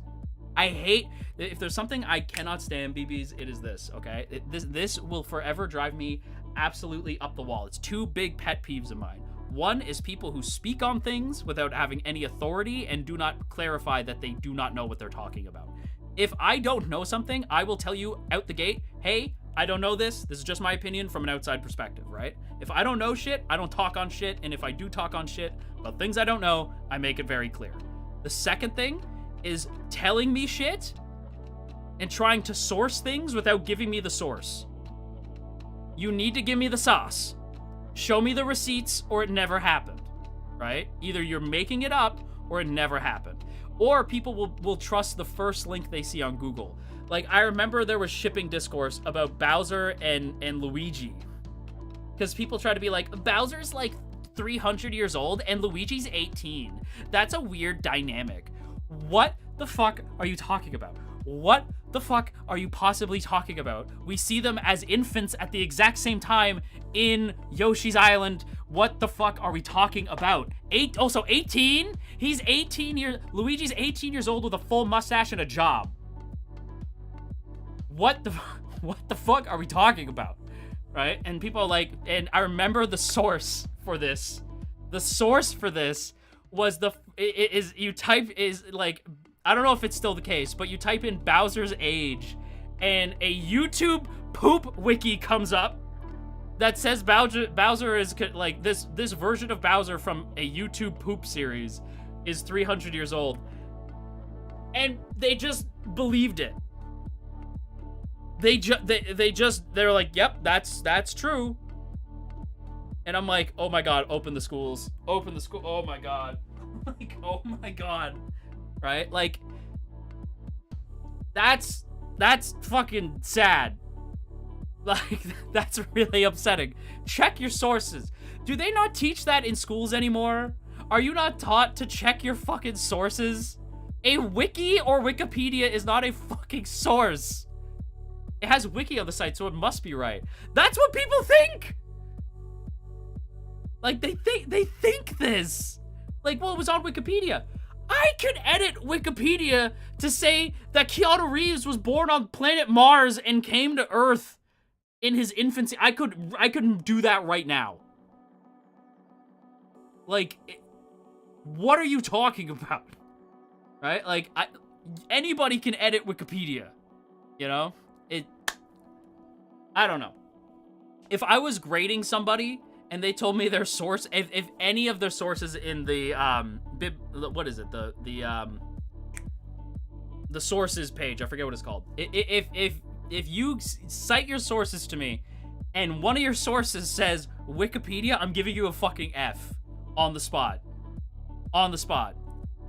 Did they teach sourcing? Oh, they teach sourcing. They just pass everyone, no matter if they learned it or not. Works cited. Citations. I couldn't think of the word. It flabbergasts me that people don't know how to check sources. It blows my mind, right? Blows my mind. Absolutely blows my mind. Okay, here's a good example. I keep seeing over and over and over again people saying, and okay, to say this, just so you know, I am about to spoil the last season of Stranger Things. There was spoilers from behind the scenes stuff that came out. I am about to spoil the last season of Stranger Things. So, mute for like... I will put my armor back on when spoilers are over, okay? If you care. So mute, the second you see armor come back on, you can come back, okay? I'm gonna have the armor on, I'll wave my head, and then I'll take the armor back off because I don't feel like wearing the armor. It's hot in here. Okay. Lots of people are saying that Steve is going to die in the final season of Stranger Things. I've seen people say Dustin is going to die in the final season of Stranger Things. No, they're not. Right? I keep seeing people say, like, Steve's gonna die, Steve's gonna die. To me, I get why people think narratively Steve will die. Because it makes fucking sense that Steve is gonna die. I thought Steve was gonna die. Steve's my favorite character, and I would have been really sad, but I also thought Steve was gonna die. He's not gonna die because behind the scenes photos have come out of Steve and Dustin, and Steve is dropping Dustin off at college. They're not gonna die. Like, we know from behind the scenes photos, Steve drops Dustin off at a college in the future at some point. Dustin and Steve can't exactly have that moment if one of them fucking dies. He's not gonna die, right? Like, I think, like, I get what, but people were saying, like, well, where's your source? Where's your source? And nobody was citing it. And so eventually I finally start seeing people say, like, look up this stuff, like, go to this website and scroll down until you see the spoilers from the fucking thing. Like, you actively see it. And I'm like, that is when you need to cite your sources, and people are actually citing their source. And it makes me happy. And people still don't believe it. People are like, no, that must be behind the scenes of them just hanging out. They're in front of a college. Why the fuck would they be in front of a college? They have a box in their hand. Why the fuck would they have a box in their hand? Like, what are we talking about? That is obviously what that scene is. I am losing my marbles, right? Like, fandom sometimes drives me insane. Because I'm like, what are we doing? What are we doing? I don't understand. Okay, anyway.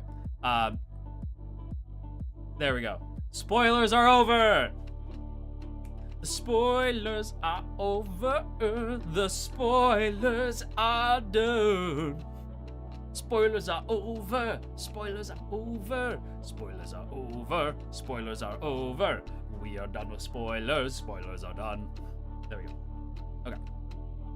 But yeah, that's my take. Fandom is crazy sometimes. Ah. Yeah. So we're about an hour and a half into stream. You guys want to play Date Everything? You guys want to play Date Everything? I feel like we could play Date Everything now. Yeah, no, yeah, it's not, yeah, stream's not over. Spoilers are over. Not the stream itself. Date Everything? Yeah, let's play some Date Everything. You guys ready to play some Date Everything? Hell yeah, brother. The reason why stream was supposed to happen in the first place? Yeah, let's do that. let's do that. Hell yeah, man. Hell yeah, man. Let me just hang on, let me hit the BRB screen real quick so that I can change my desk to a sitting desk. Uno momento.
Okay.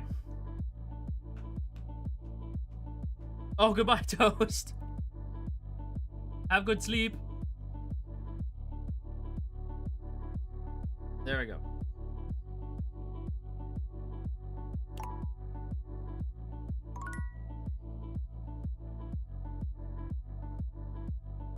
Let's go ahead and pause there.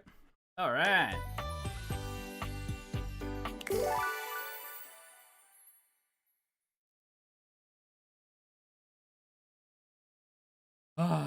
We yapped for a long time today. That was a long yap session.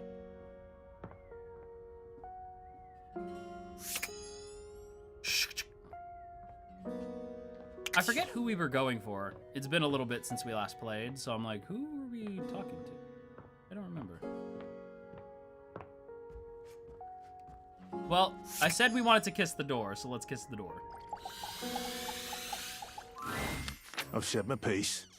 In or out. I'll stay here. Glad we had this chat. Is that it? Damn, okay. You don't want the smooch. Can I smooch again? Nope, damn. Alright. Well, fine then.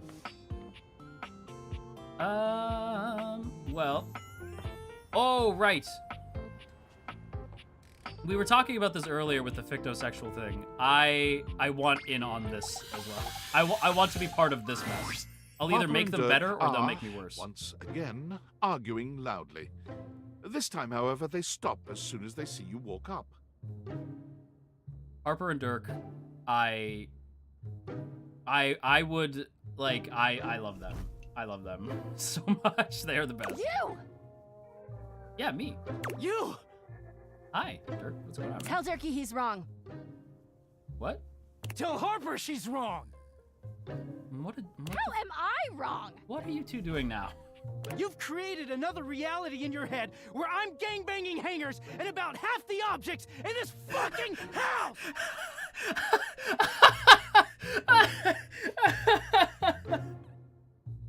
What the fuck? What? Who the fuck starts a conversation like that? I just sat down. Like, that's the energy that gives. You created another reality in your head where I'm gangbanging hangers and about half the other objects in this fucking house. Like, Jesus. Who starts a conversation like that? I just sat down. I tuned out for like 3 minutes. What the fuck? Yeah.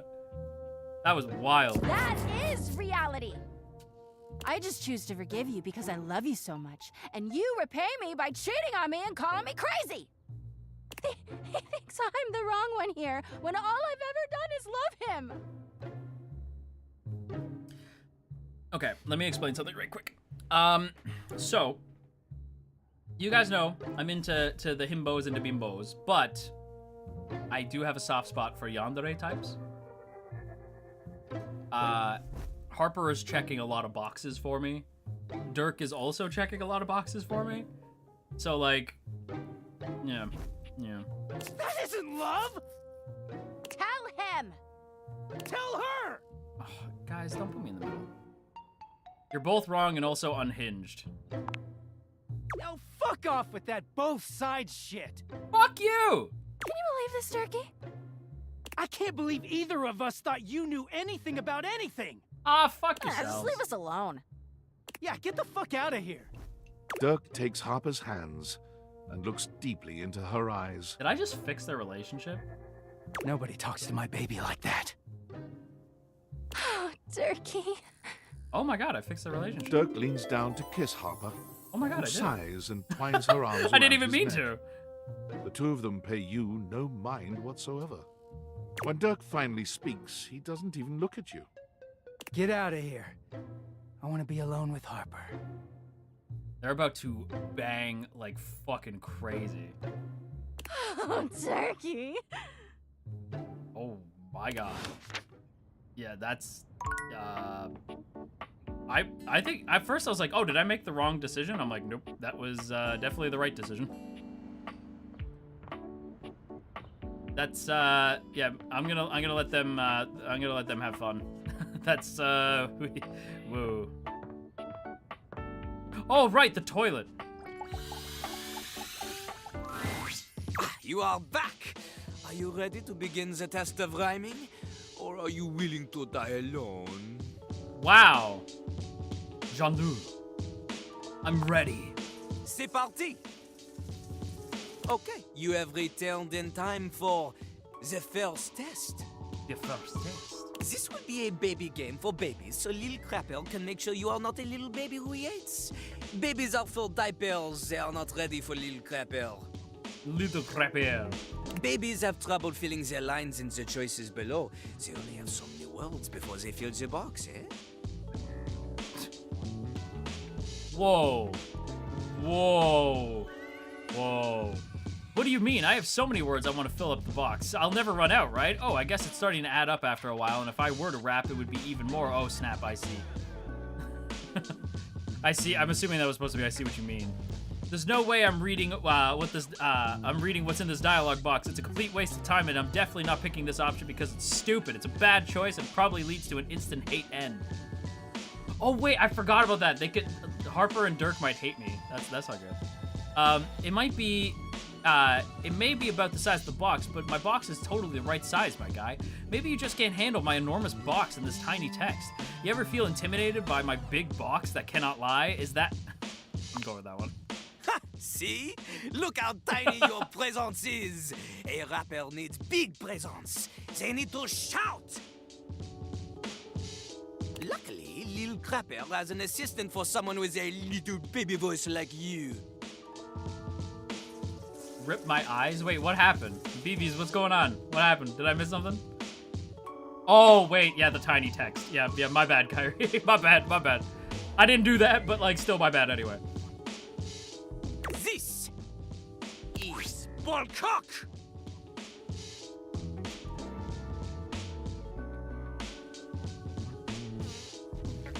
This is what?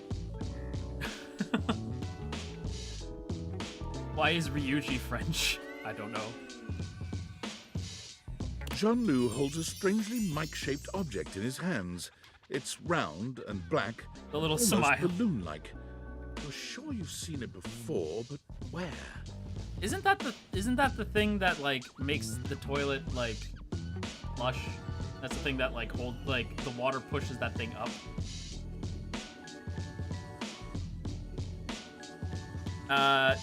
Yeah, this is my life now. I won't question it. Look at Lil Crapper's mighty hand. Watch him stroke his own Ballcock as he sings. Watch him do what? Hey, yo, Jean-Luc, let's take it back a little bit. Oh my god, what the fuck? We are on YouTube. You cannot say that. Put it near your mouth and witness. Jean-Luc, please. The BBs are still here. Oh my god, later.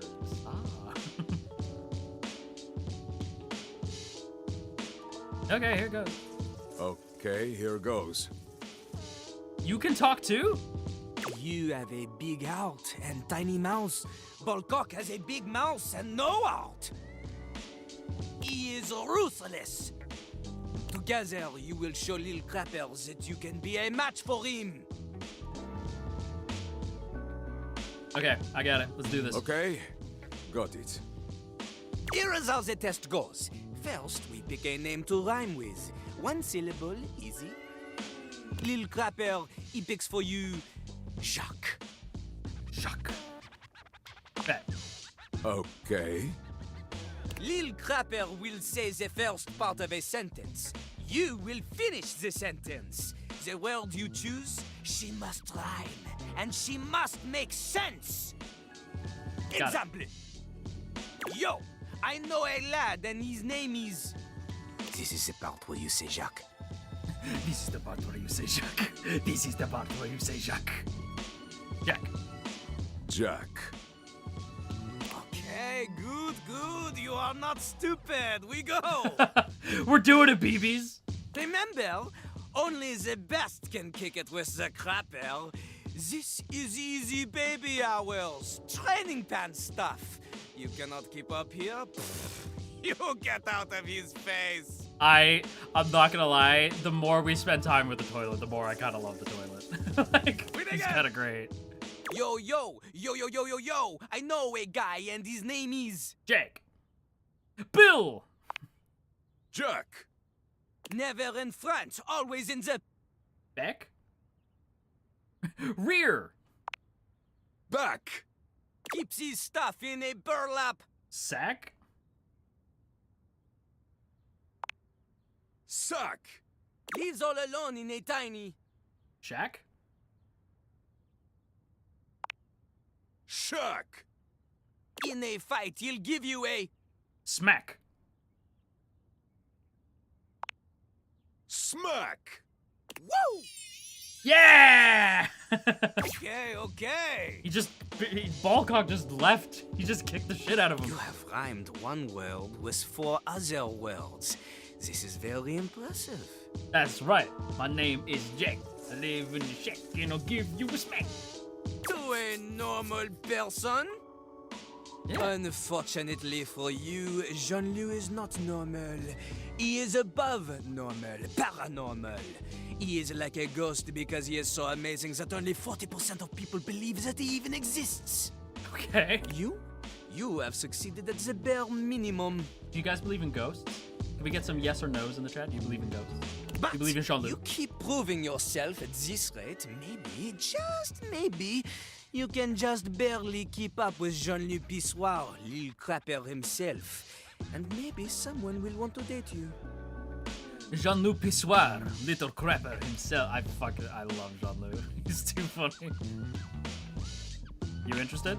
Hey, stop it, stop it! This is not like one of your kissless loser video games where you pick the flirt words and my portrait starts to blush. But you are blushing though. This is real life, and in real life, the only way you can befriend the toilet is to prove yourself in a life or death rap battle! Rap battle! Oh wait, he's holding what did we say his name was? Cock something? And he's holding him. It said the blushing man. Yeah, exactly. Ghost, no. Jean-Luc, yes. Hell yeah. Almost anybody can do the basic rhymes for babies, but it is time for a real test. Ballcock. Yeah, he's holding Ballcock. Meter and flow! For clarity, Lil Crapper is referring to lyrical flow. Not the kind that sometimes requires a plumber to fix because you think you can flush any kind of paper down Jean-Luc. Toilet paper only. He does not want your wet wipes. Those are for the garbage can. Pah! Jean-Luc, you just reminded me. I wonder if can we date a garbage can in this? He's holding his ballcock. You know, his ballcock. That's totally normal. If you need something more to wipe the buns, install a bidet. Yeah, okay, I will say Jean-Luc's correct. Like, do not fucking flush wet naps down the toilet. You will screw your toilet up. Anyway, this test will be checking if you understand flow, syllable count, things that are basic to a genius like Lil Crapper. But for someone like you, who knows? Are you ready? Hell yeah! You are not. You keep There saying is this. much more to cover, and you look like you need a break. Jean-Luc understands this. He is familiar with small, refreshing breaks and not overstaying his welcome. No! Return again for more crapping. Return again for more crapping! Note, cool rapping. Oh. I'm sad now. Betty! There's a supernatural darkness around your bed when you enter. A strange void that makes you feel slightly uneasy. That's weird. This appears to be a living nightmare. There's almost no other way to phrase it. That's weird. You really don't think you could do it? Ah! What the fuck is that? Ah! Oh, I don't like it. Oh, I don't like it. Oh god. I don't like it. Is that really something you want? You can romance the nightmare? It would be fun for me, but I don't think it's really your thing. You know, sex and horror have always gone hand in hand. It's not the worst idea, is it? Well, yeah, of course. But you've watched me work, and you never really seemed all that into it. I didn't know we had eldritch horror in this game. Yeah, exactly. Oh, I didn't? What was it you said? Oh, yeah. It was, oh God, why are you doing that? Is that really necessary? Now that's just excessive. I don't like it. I really don't like it. I remember it differently. You weren't even watching. You were looking through the cracks of your fingers. Give it up, Betty. My work is not for you, and that's all right. Nightmare's gaze falls to you then, and you feel a shiver run down your spine. Boo. Ah! Nightmare dissipates, but the air of dread that accompanies her takes a little while to clear. Betty sighs, her shoulders slumping. Betty, you're getting kind of kinky on me. Guess I should have seen that coming. Yeah, no shit. Yeah, ugh, don't like that. Yeah, what the hell was that about? Well, I just thought maybe if I had nightmares... I mean, I already sleep poorly. But maybe in a nightmare I could find some small moments of joy with my beloved. Nightmare doesn't usually take requests, but since we're such good friends... It makes sense that Betty would be friends with Nightmare because she's not bad. I figured maybe she'd give me a sexy nightmare. What does that even, like, is that even possible? What does that mean? Of course it is. For example, I'm being hunted by some unseen monster or being. That sounds terrifying. My heart is racing. My knees are weak. I'm stumbling and tripping as I go. I fall, and I close my eyes knowing the end is coming. Yeah, that sounds terrible. But I don't die.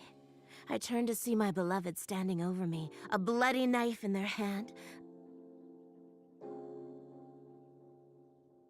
I'm saved, and I thank my rescuer in the only way I know how. I kind of get it. A warm hug.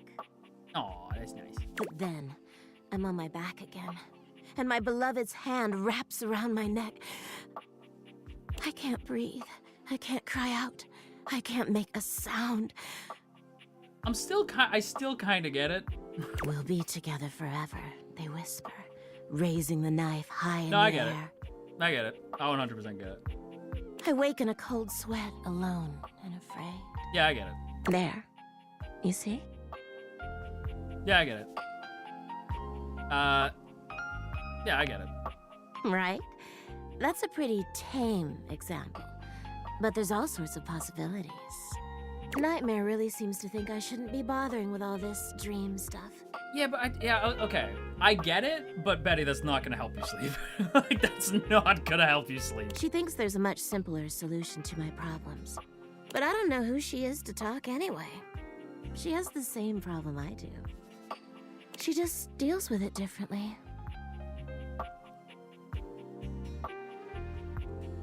What problem is that? I think I know. Not my place to say. I've already said too much. Please, let's forget I said any of that. Betty, I think you just need to cuddle with someone. Like, I think you just need to be able to fall asleep with somebody you care about. Like, listen, again, like, I am the ace boy talking here, but there is no more, like, cozy nap. Like, if I need to take a nap, there is nothing more cozy than sleeping next to somebody that, like, you care about, you know? Even if it's just a homie. It's just nice to fall asleep knowing somebody's there and got your back, right? It's a comfortable sleep, you know?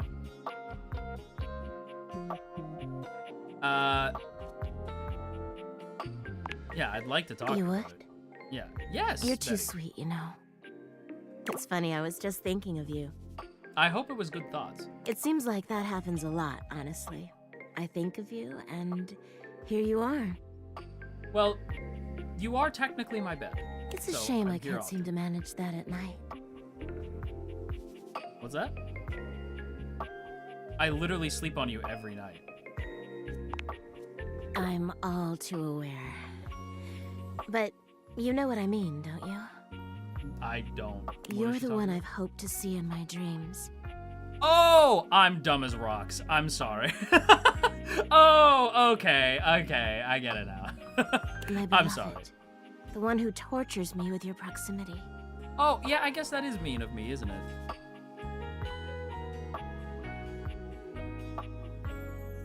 What?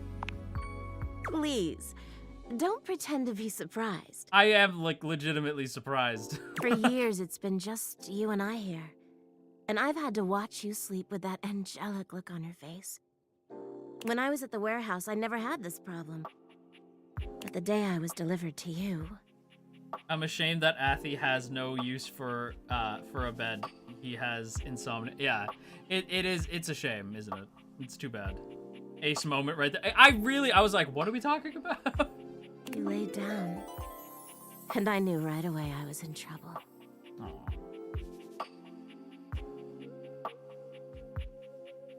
I never slept so well before. You don't know what it means to me to hear that from you. It's what I was made for, you know? You're literally a bed, yeah. I've had my share of partners over the years. I'm a free bed, you know. What? But I'm at my best when I'm in love. And since the day I became yours, I haven't had a good night's sleep. Did I buy the bed used? What? I know it's a lot to lay at your feet. Especially knowing we have to sleep together. I didn't buy like a new mattress? I didn't buy a new mattress? But I don't know if I can keep this to myself any longer. I know it's a lot to digest, so please take some time to think about it. I'll give you some space to sleep tonight, and we can talk tomorrow. All right? Okay, I know she's a bed. Let me stress that. Why is Betty so, like, emotionally mature right now? Like, to be like, hey, I know I just threw a lot at you. Don't answer right now. Give it some time, and we can talk tomorrow. Like, that is such a mature way to approach that.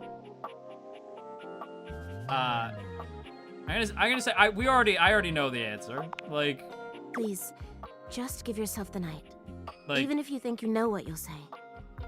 Yeah, Betty is a queen, 100%. And sleep well tonight. Bed's going through a lot. Yeah, Betty going through a hell of a lot right now. The poor Betty. Okay, who else? Who else? I want to go for what's his name, but it bothers me because it's Sayu. And I'm like, well, I mean, like, I don't know. I don't like that it's Sayu. Like, it bothers me. Kind of takes me out of it a little bit. Huh.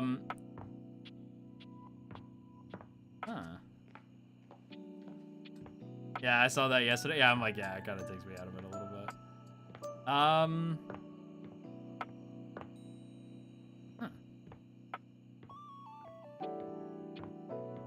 The window?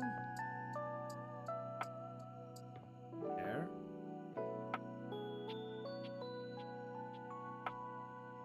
What's that? The distinct scent of books, that slight hint of vanilla and mystery, fills your nose. And while it's not at all unwelcome, it is strange to smell it when you're not actually paging through any of your books. I get it. Unfortunately, he voices most characters I feel very into, so I learned to get over it pretty quickly. That's fair. It only takes you a few moments to track down the source of the smell.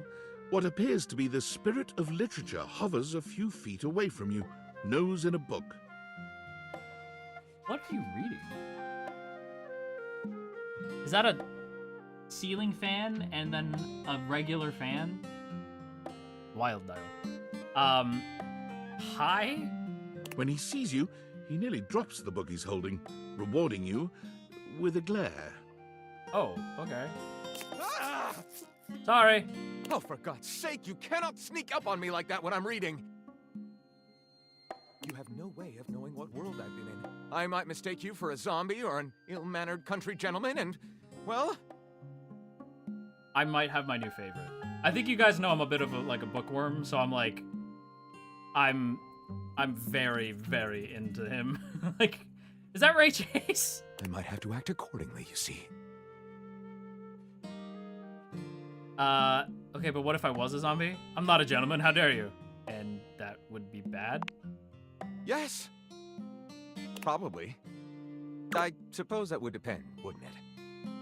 My name is Lyric. Lyric?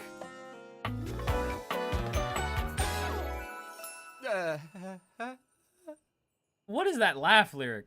He's a merman, but made out of books. What? That's such a cool fucking design. That's a VTuber design right there. That is a VTuber design. That is crazy. He's a merman made out of books. That is so sick. He's like Raphael. Nobody tell chose the name Chloe. myself, you know. I was originally written as Lionel. Can you imagine? No. I'm the embodiment of all literature, an indisputable master of the written word. I have Love read it. positively everything. I'm voracious with books, poetry, magazine articles, any genre, any length, any style. I love it all. I personally have a preference, but I respect somebody who can read everything. I have a difficult time reading the classics. I'm trying to get better about it. If you guys have any classic literature you want to throw my way, but me personally, I'm like a dark academia, murder mystery kind of guy. I know you're curious about all that, so I figured I'd offer it right up front. Yeah. What are you reading right now? I was actually looking for new books myself. Any recommendations? Oh, What am I not reading right now is a shorter answer. This one right here is 20,000 Leagues Under the Sink, a riveting account of voyaging in a submersible to rescue a clean sponge from a dirty band of moldy criminals. I love it. This one, Angles in America, is a non-fiction history on the American phobia of rounded spaces. A bit dry, but it does make you see space and architecture in a new light. Valid. This one I picked up on a whim, and I won't put down until they pry it out of my cold papier-mâché fingers. Pounded in the butt by the abstract concept of self-improvement while my gym equipment watches. What is that title? What the fuck is that title? What the fuck is that title? That is crazy. This Chuck Pringle fellow. He really has a line on the object erotica market. Oh, it's a fucking Chuck Tingle reference. Oh, okay. Chuck Pringle. Okay. It's Chuck Tingle. Do you have a favorite? Ah, that's like asking if a potter has a favorite ball of clay. I couldn't possibly choose among my balls. Please rephrase that. They all contribute to this chaotic and adorable additive sculpture. That is me. Yeah, that's kind of how I feel about books, actually. Do you have a favorite genre to write? Chaotic and adorable. You sound like a juvenile tornado. I like that one. Not a bad descriptor of me, really. I consume everything in my path and produce not a whole hell of a lot if we're telling the truth. Yeah, I mean, that's a mood. I feel like I read more than I actually write. I try to write haikus every so often, but it doesn't really work. He does kind of look like. Who's Chuck Tingle? Trust me, Google Chuck Tingle, and then come back and tell me what you see. It's a lot. In actual Japanese? No, I can't write in Japanese. Just in English. I gotta go. Have a good rest of the stream, Athy. I will try, Nathan. Thanks for chilling with us. I consume all this literature, but I myself am no writer at all. Sadly, I've never even written a paragraph, not a single line of text, not a word, not a punctuation mark. Damn. But you are literature. That seems like a big hole. Yeah, we gotta do something about that. We do? We? Yeah, I'll help. Do you mean that you would help me write? Write with me? Yeah. But, date me first. We could co-author the first book of lyric? Hell yeah. First book of lyric sounds like a pretty cool title. Yeah, I'm not gonna lie. Well, I never. This is most excellent. First book of lyric does sound like a pretty sick title. I wager you're about to become the first human in history He is very to help baby a book girl. write a book. He reminds me of, I think it's just because they're both authors, but he reminds me of, what's his name? From Stardew. He also has long hair, although his hair isn't made out of a book. What the fuck? What am I you guys probably know what I'm talking about. I just can't remember his name. The romantic bookworm who lives on the beach. Elliot. Yeah, he reminds me of Elliot. All very exciting. I have some materials to gather. Pens, paper. We'll probably need quite a bit of extra paper to crumple dramatically on the floor when writer's block sets in. Yeah, you gotta crumple up paper. It does make you feel good. The other day, and the mods can attest to this. We've been working on a Daggerheart campaign that we're playing off stream, and I was writing something, and the mods can attest. I've been like very into it and like writing a lot of lore, but I wrote something, I didn't like it, and I like tore the page out and crumpled it, and I'm like, oh fuck yeah. Like, oh fuck yeah. Like that made me feel cool as shit. Right? Crumpling up the paper and throwing it away. I'm like, oh, that was kind of cool. Oh, how fun! I'm about to experience writer's block! All right, I'll get to gathering. I'll need some time, but when you return, ready shall I be. Hell yeah. Okay. I love him. Okay. Okay, I have a couple favorites now that we're just gonna cycle through.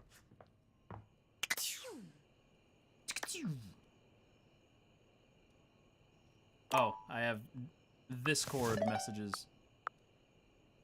Hello? Impressive news out of Valfest. Really too bad that particular partnership is about to hit a rough patch. But then David's never been great at partnerships. Not the writer's block. Yeah. Me neither. Yeah, fascinating. But we're not talking about you right now. Okay, I see you've had the opportunity to test out the prototype. You can see me? I have remote access. Allows me to analyze the back-end system data.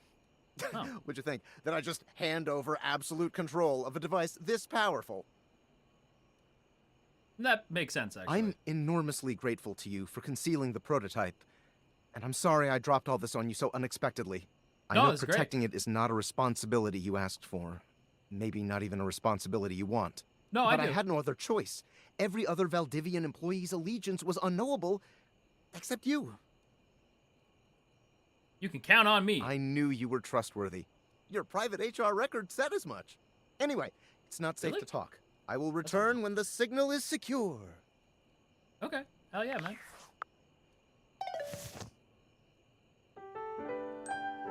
That was weird. What is he gonna take it away from me at the end? I hope not. Okay. Let's talk with Betty. We're just gonna talk with Betty right out of the gate. It feels strange to walk into your bedroom with so much tension in the air. After all, this is where you go to relax and recharge. But you told Betty you'd give her the day to consider her confession, and now she waits for you, seated at the bed like usual. You're struck by the realization that no matter what happens here, everything will change from here on out. Is he the narrator from the Stanley Parable? Because he really sounds like it. Thank you for coming. I hope you got a good night's rest.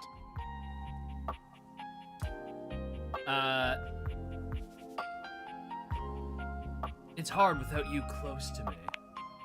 Oh, thank you for saying so. I slept even worse than I normally do these days. Damn.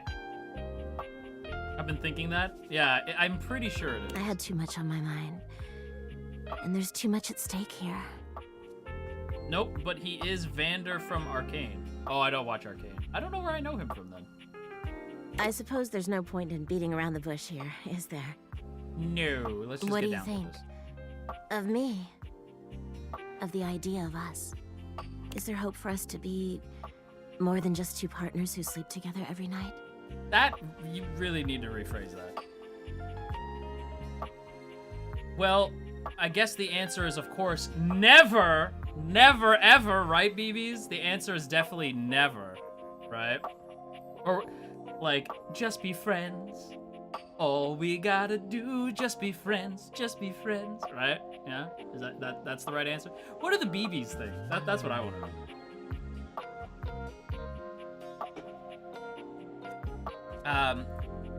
As long as you're okay with Dirk, yeah.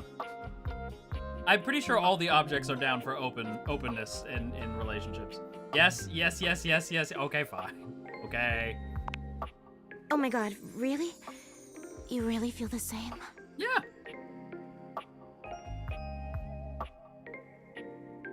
I'm not in love yet, but I feel myself falling. I'm head over heels for you, or I really want to see where this goes.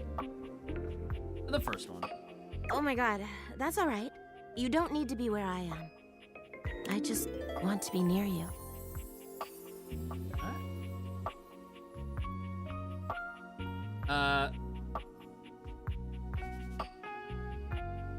What does this mean for us? You being my... Yeah, that's a good question. Don't you worry your sweet little head about that. I don't expect you to sleep with me every night, or ever.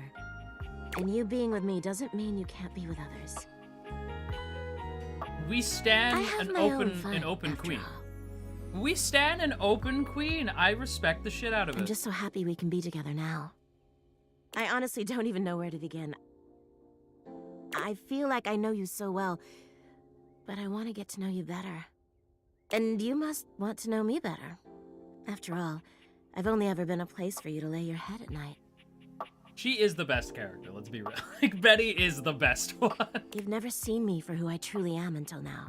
Because Betty, like, everybody else feels like a joke, right? But Betty, for some reason, feels so fucking sincere, and I don't know why. Tell me what you want from me, my love. All I want to do is make you happy. Dang.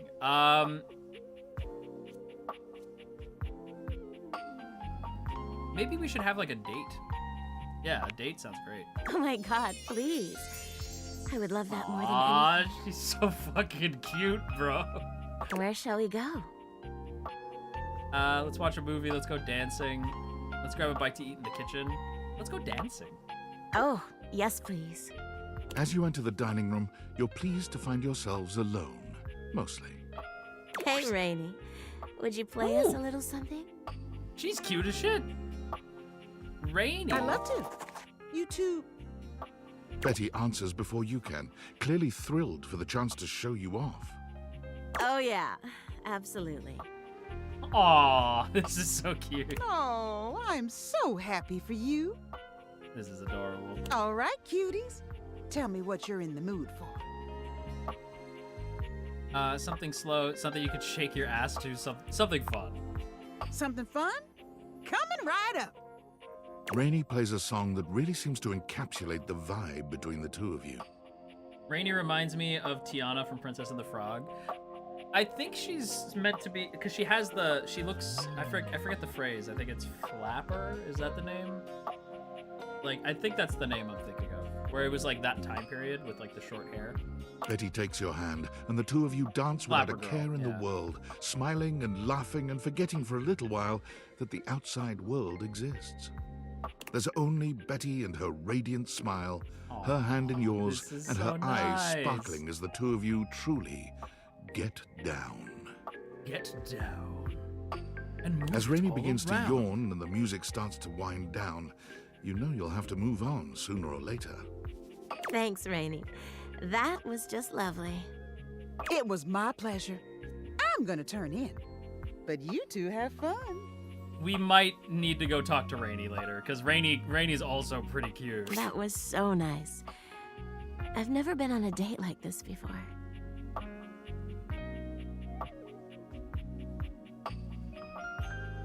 It'll be the first of many.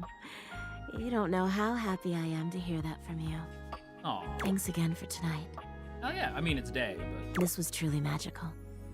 You and Betty walk back up to your room, hand in hand, the air between you thick with a welcome sort of tension. You get the feeling that Betty may not be ready for the night to end just yet. She looks at you expectantly, if sweetly.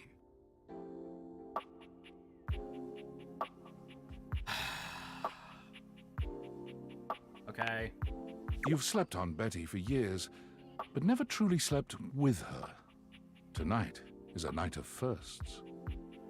After tonight, you'll never look at your bed the same way. Your room becomes a tangle of sheets, of bodies twisted into new and exciting positions. Nobody draw that, but also draw that. Okay. Oh my. When you finally do go to bed, you sleep better than you can ever recall. Wow. Yeti's soft warmth surrounding you, even in your dreams. Wow. This truly feels like the start of something beautiful. That was okay. That was wild. Love. Let's go. You're just a dream come true. Yay.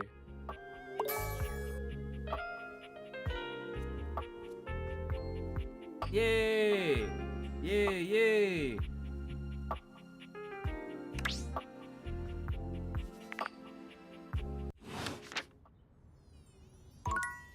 Hell yeah. Okay, that was okay. Hell yeah. Let's go. Wait, so Dorian is the front door. What if I do this door? Is it still Dorian?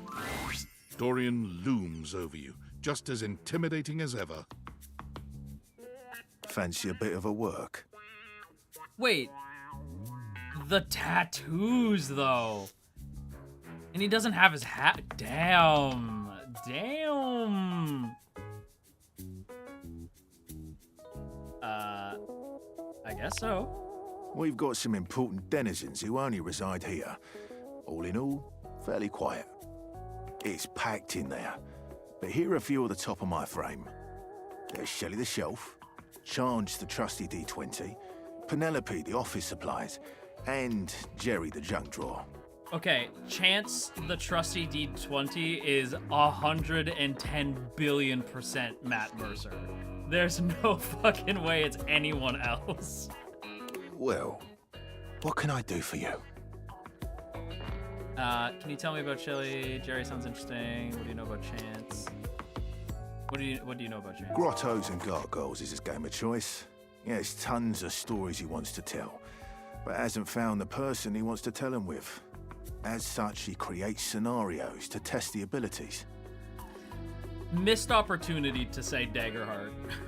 Given the amount of time he spends creating these worlds, he takes them very seriously. If you're looking to be his friend, you should play through one of his campaigns. All right, let's get in there and meet him. After you.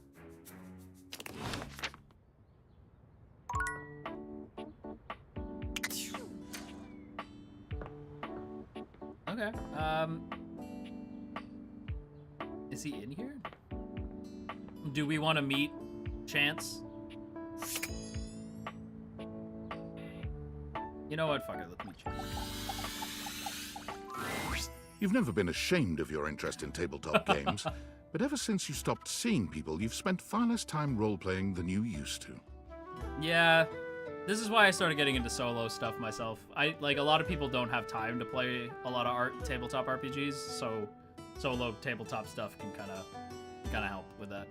The cloak-wearing nerd standing before you reminds you of days gone by, when you used to gather around a table with your college friends and pretend to be someone else. Oh there, traveler! Yeah, it's Matt.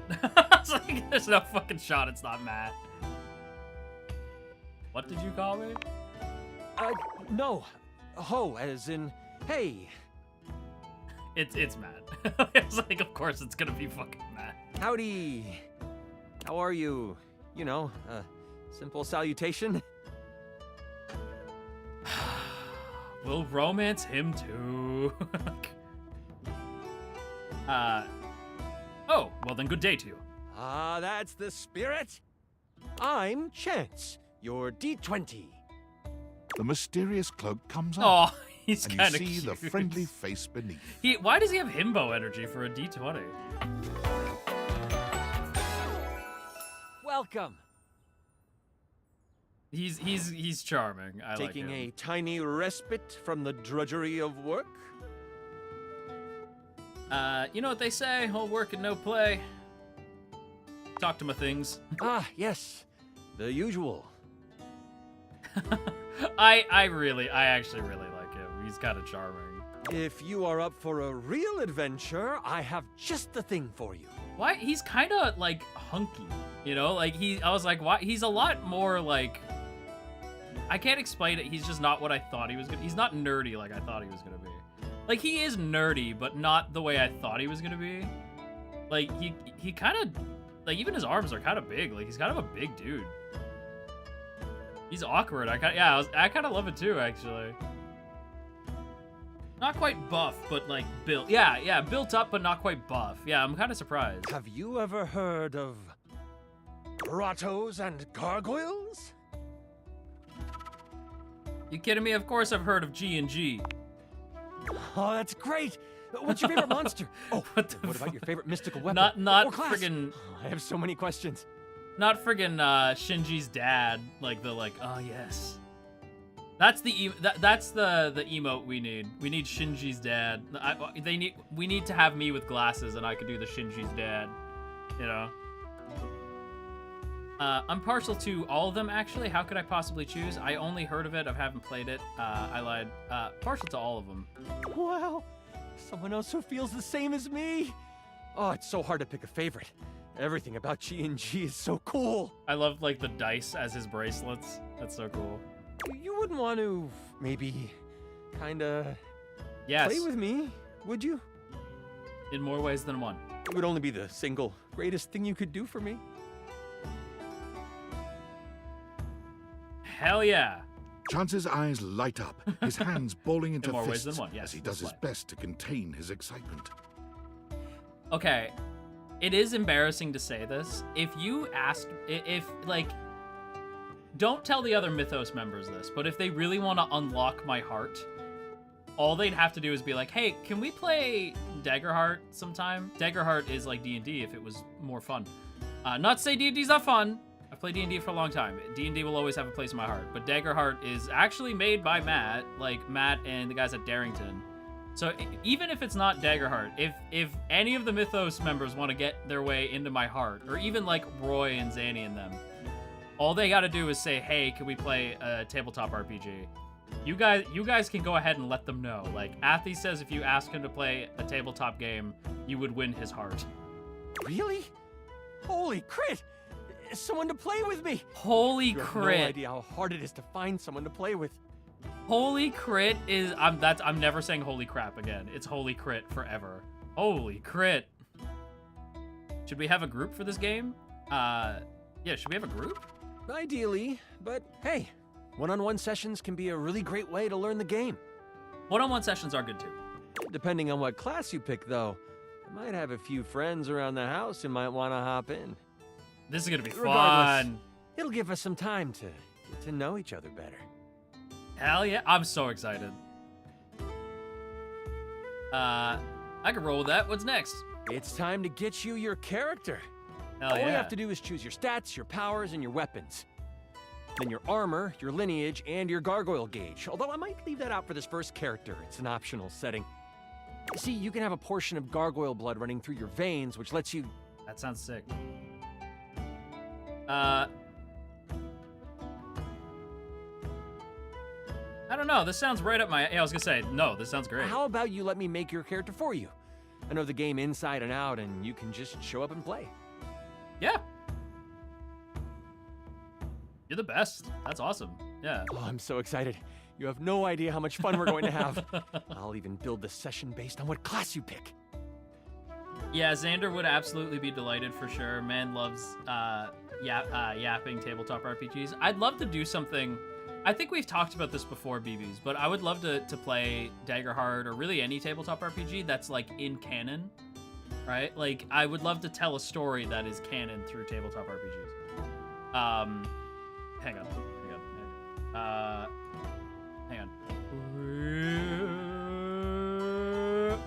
Okay, it's me. Hey, what's up? I'm back.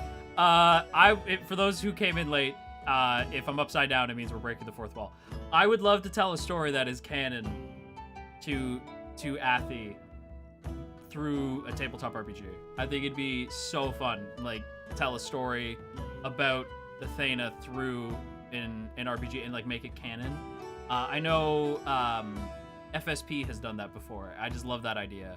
So yeah, that's something that I would love to do. Anyway.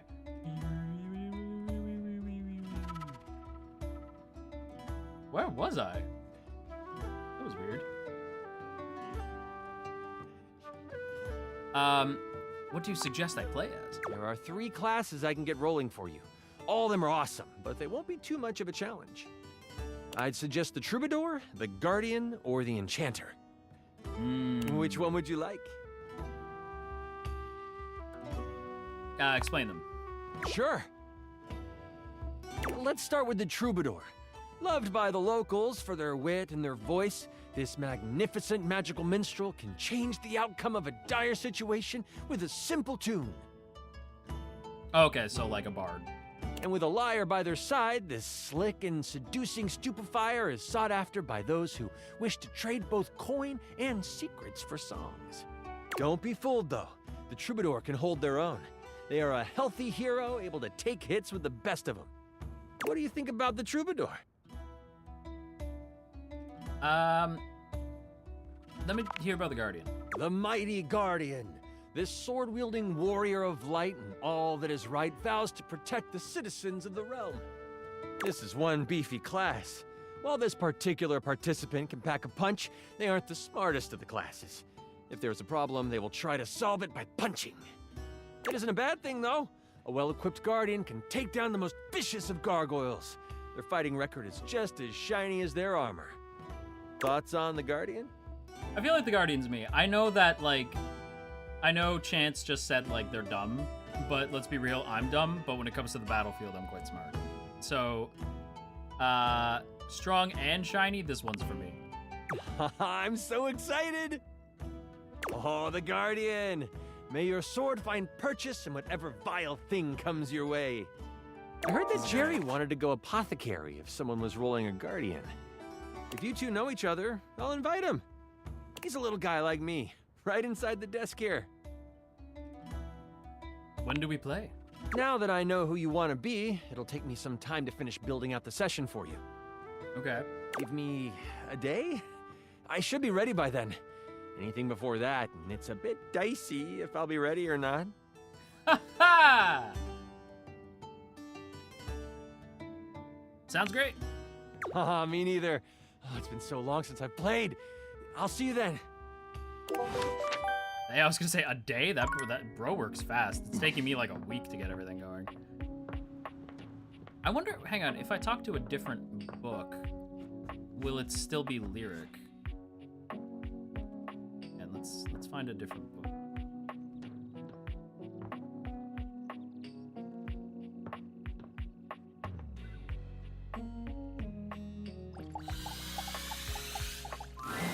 Oh, yeah, it's still lyric. Okay, cool. Guardian, because you're the protector of Athens. Hell yeah. You're here. I'm excited. I'm expressive. Everyone's ready to go to the zoo. What? I know exactly what you mean. I've been thinking, and here I believe is the best way to organize our efforts. Creativity is for naught without some solid logistics. Yes. I know how I'd like to start my book. I've got this fantastic detective character named Wen that I've been working on for a while, and he's going to be our hero. Aw, we're a team. What I need from you, though, is help with creating an outline. Yeah. If you will, help me to create a framework. And then, once we have that, I will take it and go into my We're going to the zoo, writer's I cubby and guess. create the entirety of the book. Their design is so cool. I agree, Lori. Like, I love the... Lori, he's like a merman. He has like a tail, but it's made out of books. Like, he's made out of like paper and books. He's so cool. I love him. Which I can absolutely do in a night. And believe you me, it will be perfection. But the outline, that's the hard part for me. Will you help? He's Does such that a... sound doable? I wish Lyric was a VTuber. This is such a VTuber design. I love this. You could really write a book in a night? Let's rock and roll. Yes, yes, let us boogie. Let us boogie indeed, Lyric. So, here's what I'm thinking about Wen. I'm gonna smooch him right on the lips. What? Detective Xander Wen. He is a hard-boiled detective living in the Detective big who? city of Sprawlsville. And he's a magnet for That- crimes. I was so expecting Netherbrand to come out of his words after I heard Xander. I was like, Detective who? Like... Which works out just fine, because he's also a genius at solving them. Okay. Now, just to be clear with you, I haven't fully settled on writing a hard-boiled crime drama to go with my hard-boiled detective. We can work on it. Detective stories are my favorite anyway. Like, you guys know, I said earlier, like, I love a murder mystery, and I'm like, oh, Lyric, you're speaking my language right now. The way I see it, Detective Wen is capable of getting himself into and out of almost any kind of trouble imaginable. It's a kind of Sherlockian. I suppose this is why I've been having so much trouble writing this on my own. Xander Wen could do just about anything. I'm asking you to help me create his first story from infinite possibilities. That is what writing is. You can write anything, like literally anything, you know? So it's hard to narrow it down. Well, shall we get started? Yes. Hell yeah, this is gonna be great. Hell yeah, let's do it. Excellent.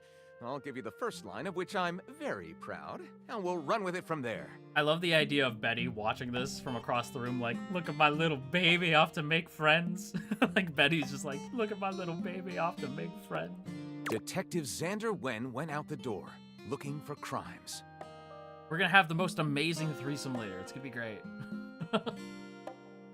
Detective Xander went out the door looking for crimes when a shirtless ranch hand named Hunky McCoy appeared. When Gondorf the wizard appeared before him. With help of his new and hilariously mismatched partner, a foul-mouthed talking robot named Fuzz Aldrin. Or he didn't expect for the first crime he ran up to be in the form of a blonde bombshell by the name of Daphne Fatale. So many good choices. A shirtless ranch hand named Hunky McCoy appeared. Apparently, Xander had inherited a breathtaking ranch in rural Montana, where Hunky worked as a muscular, virile ranch hand. I love that Lyric just went with it. That's all. Okay, I'm already loving this story. We're writing a BL together. Let's go. And upon arriving at the lusty Lasso Ranch, Xander was instantly entranced by the rural beauty and Hunky's broad, sculpted chest. This is, hell fucking yeah. Hell yeah, bro. As night fell, a glistening Hunky leaned close to the nape of Xander's neck, and with a voice smooth as silicon-based lube whispered,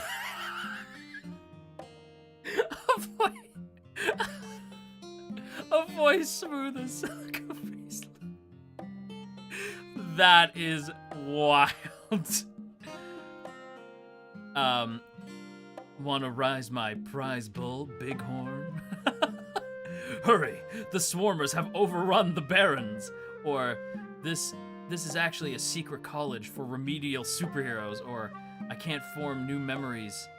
I can't form new memories and need to find my wife's killer. Ooh, I don't know. I like the okay, we're gonna go with the first one. It was an unfortunate and very cinematic predicament, to be attempting to solve your wife's murder, but unable to form new short-term memories. Yeah, let's go with that one. The regrettable situation, however, gave Xander a very intriguing idea. He'd manipulate Hunky into killing people. He'd make Hunky fall in love with him every... First of all, by the way, the branching paths in Lyric's route so far are crazy. The fact that there's so many options. He made Hunky fall in love with him every single day. What if our reality was just a computer simulation? He'd host an orgy and Hunky wouldn't remember.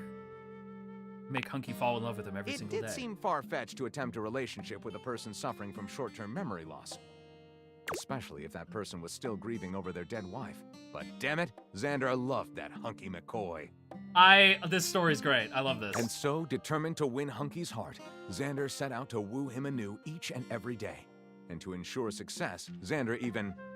Okay, this would be a fucking awesome story, though. If it's like the idea of, like, there's this detective, he's super good, but he gets this ranch, the ranch hand tells him that, like, you know, it's his, and they start to form a connection, but then Hunky tells him that he's actually looking for his wife's murderer, right? And Xander's like, oh, fuck. But, like, Xander keeps trying to win him over while also trying to solve the murder of Hunky's wife at the same time, so there's, like, a conflict of interest. Ugh.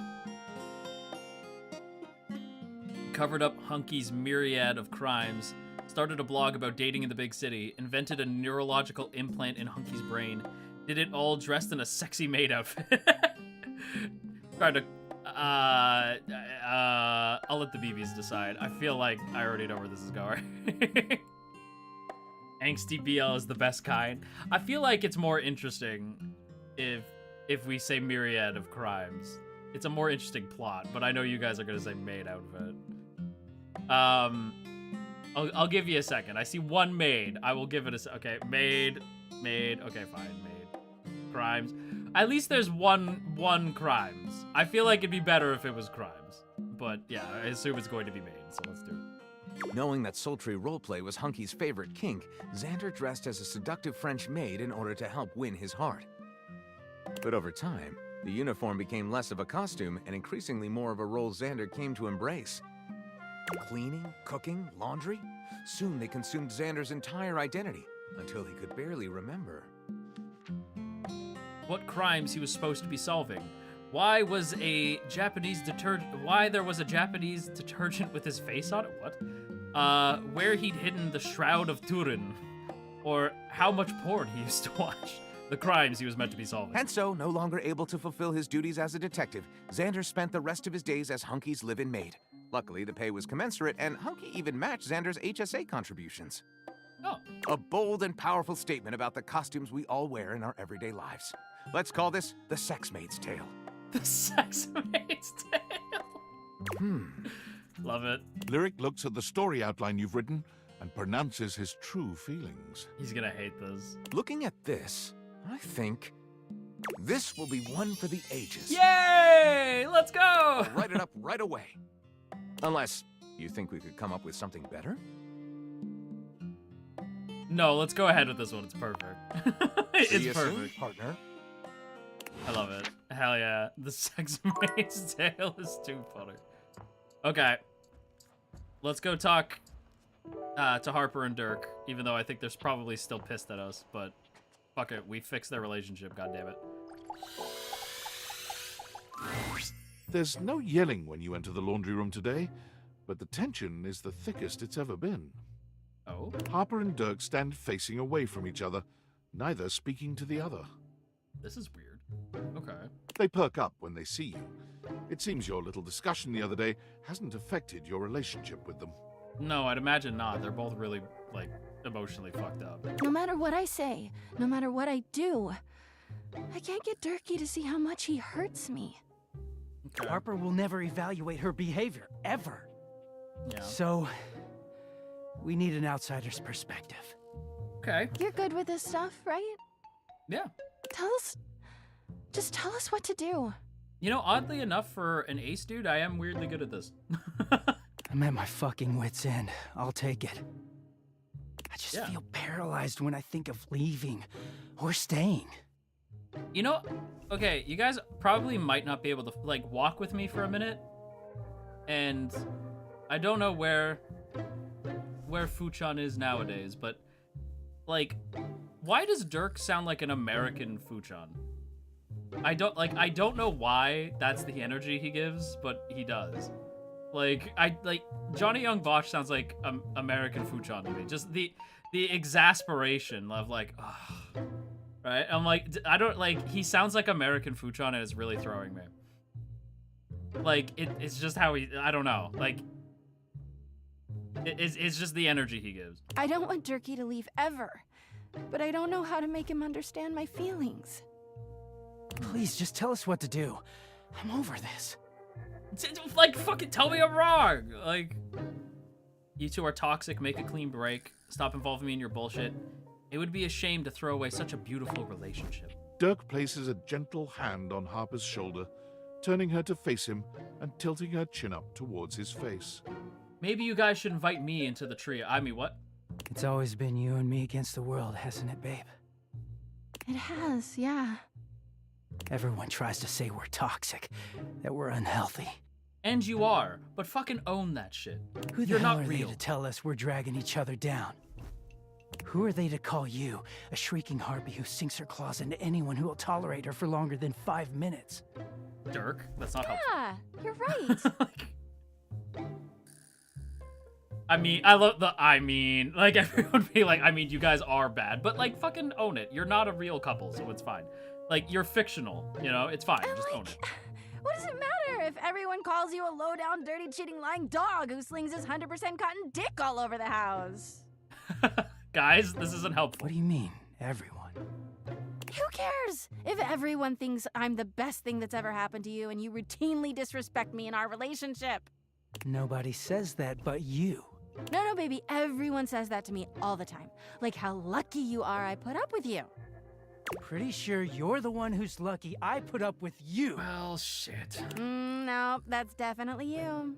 You don't even talk to anyone but me. Things are deteriorating quickly between the two of them. Harper takes a step closer, jabbing her finger into Dirk's chest. Oh, yeah? And why is that exactly? Is it because you're keeping me busy worrying about you while you treat me like shit? I think he's kind of into her when she's like this. He just would never admit it. Don't fucking poke me, Harper. Oh, you don't like this?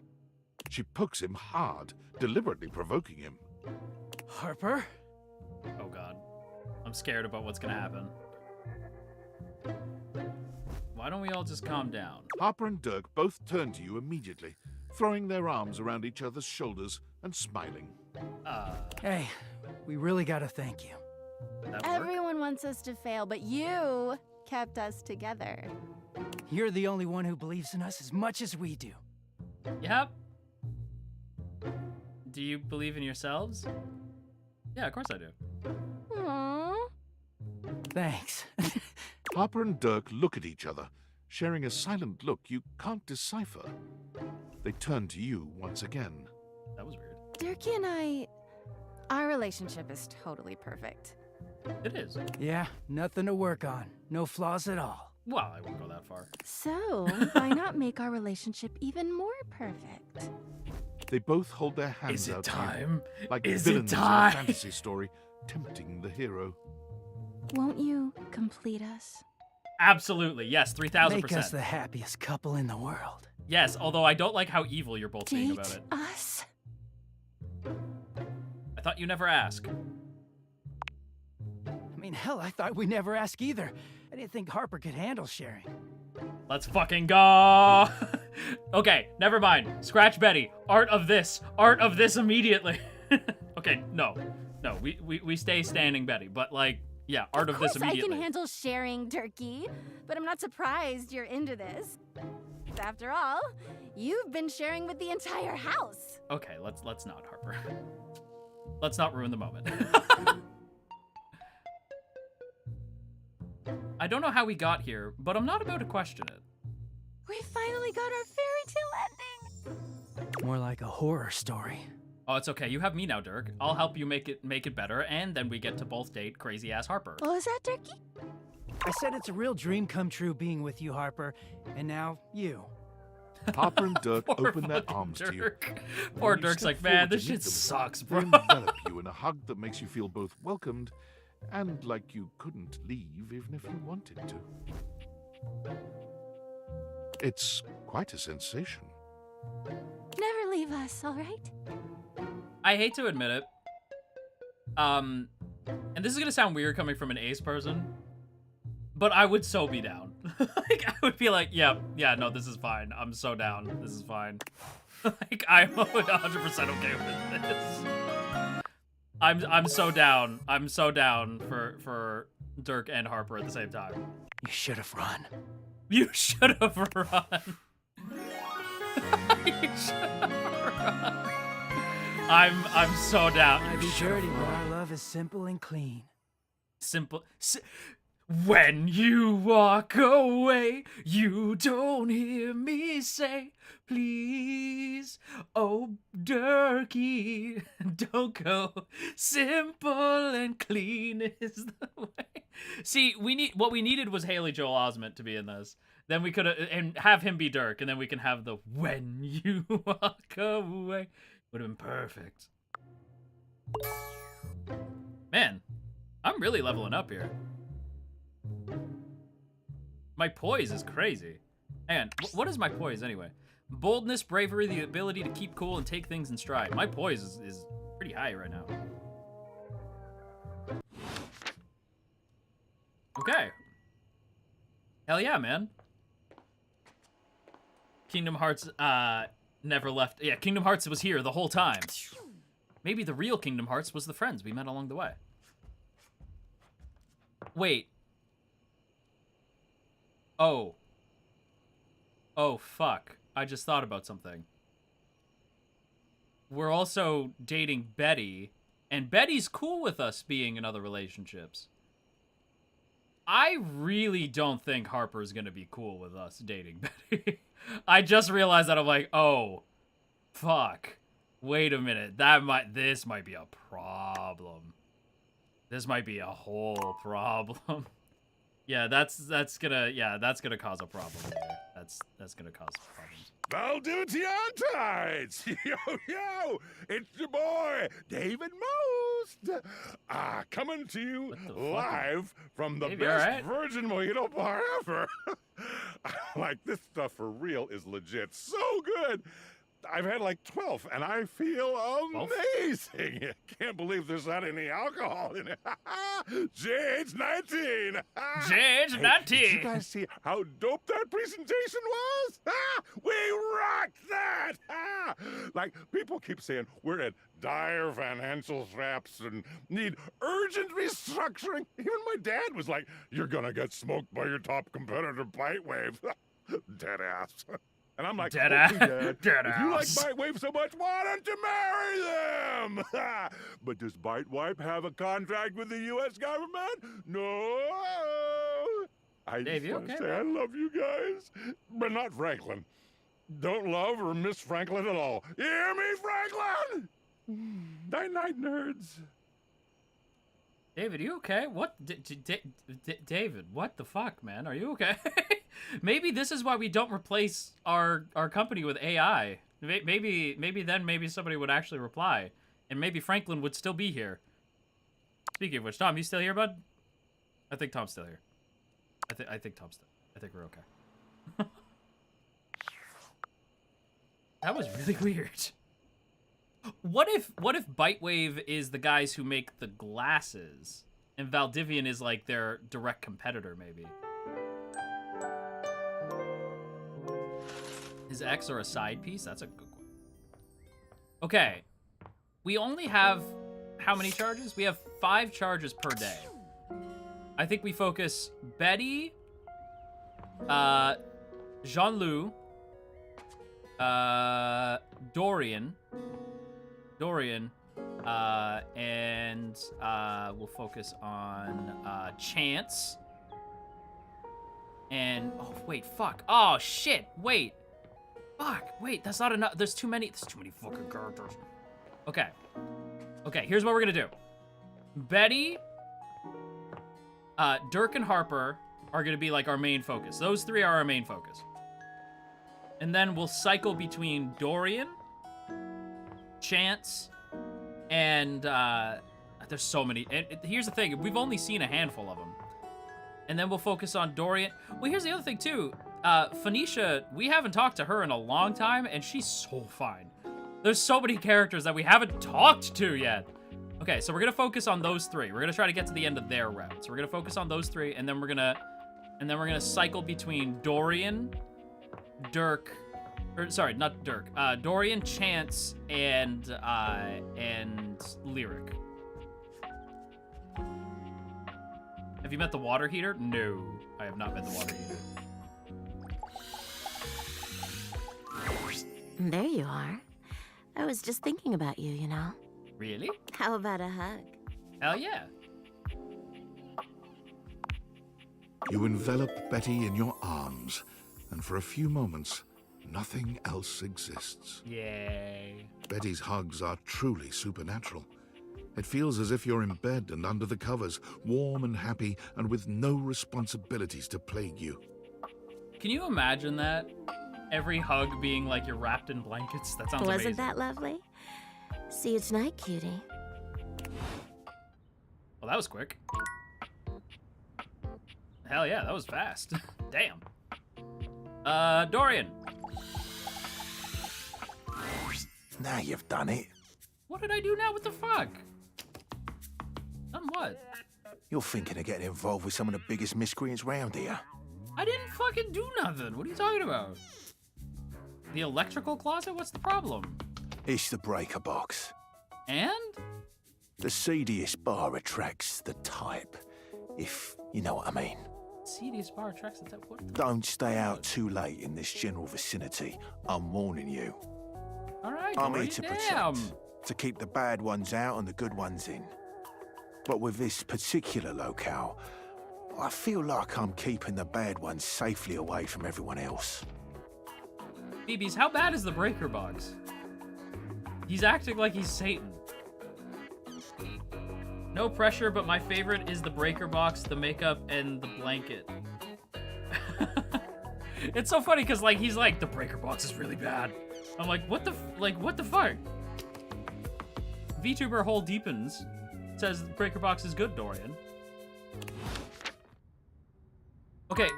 Also, BBs, I do want to double check something. Hang on, wait. Can we open this door? Maybe we have to talk to Dorian first.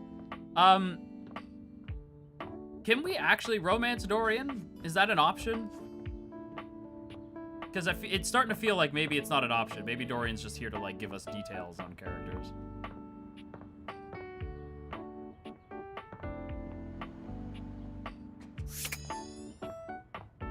You think so? Okay. Thank God you're here. What happened? I was only gone for like a day. Dirk pulls you into what seems like a warm hug, but he holds you a little too tightly. Okay. Gotta get me out of here. Harper shoves Dirk out of the way, circling her arms around you and whispering in your ear. Where have you been? Durkee's been so naughty with you gone. The fuck is happening? What the hell have you two been doing while I've been gone? Maybe I should punish both of you.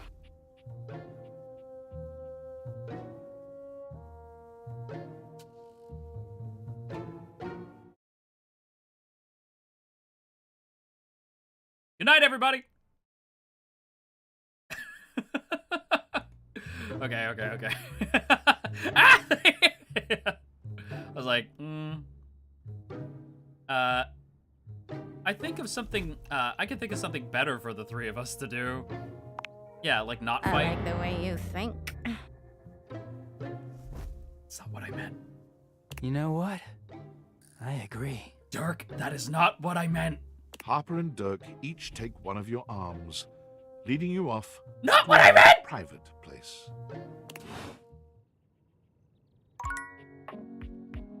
Did we just...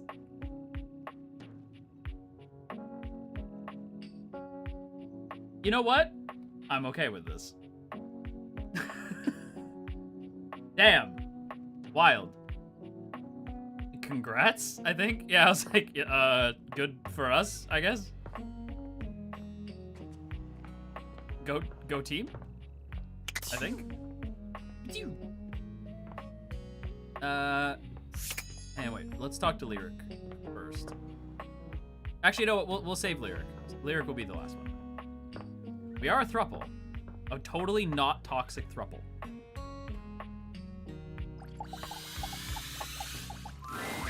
My strong warrior, you have returned to me. 75. Of course I have. I am ready to play. I'd never let you down by not coming. On his face. Then that's poetry in motion, yeah. Athy, make it work. I'm the boss. Move, sucker. Yeah, sorry. Most people will not get that reference. About that, I don't want to play, so I want to bounce. You're way too cute to stay away from. Yeah, it's that last one. You trying to get some magical equipment by flirting? Maybe. It might work. Keyword might. I'm so glad you're here. I knew you wouldn't let me down. I rolled a crit on my insight check of you. That's so fucking cute. You will be playing the mighty Sadida Ikin, a guardian who lives on Shule shores in the village of Sneakars. Sneakars. I love it. It's shoe themed. You are on your way back from training on the nearby Chukka Hills. You will start with 75 health, but don't worry, I'll keep track of all those things for you. Wait, are we actually about to play? Like legit? We start our adventure in the early morning. As you walk upon the grass path, thinking about your latest training and feeling the soreness in your muscles, your mind drifts to home. In particular, your mind drifts to that of your family. Tomorrow is your partner's birthday. You haven't decided what to do yet, but you know it has to be special. Maybe a cake or a seafood dinner. The smell of the salty air from the shore is refreshing, and you look out on the horizon. That's when something catches your eye. Something from the direction of Sneakars. Is that? It is! It's smoke! Black and billowing. Oh no! I run towards the smoke. You take off, ignoring the fatigue in your legs. You are determined to get to Sneakars as fast as possible. As you reach the top of the hill overlooking your seaside village, you see Sneakars is smoldering. You see the village priests helping tend to people around the town. Oh, praise to the goddess, you are back! They come to you, worry etched on their face. They take your hand. What happened here?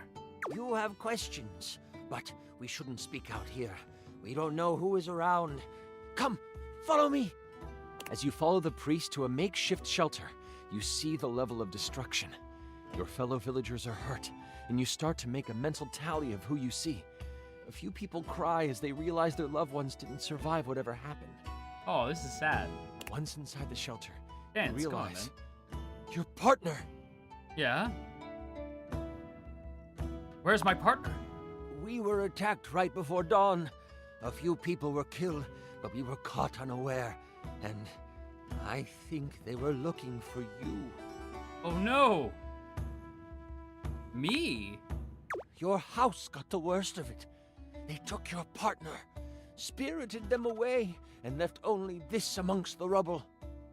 The priest hands you a Okay, piece took of them fabric away or spirited with them what away? looks 'Cause like that a can mean two mountain very lion different things. pouncing burned into it. Okay. It's the Amup bandits. Emma. I'm assuming this is... Who are they?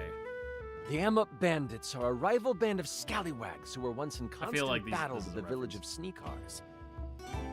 Peace was hard fought, with you being the fiercest warrior and a large reason they Emma surrendered. feels like a pun, That but was I'm a not getting decade it. ago, and you thought they had moved on.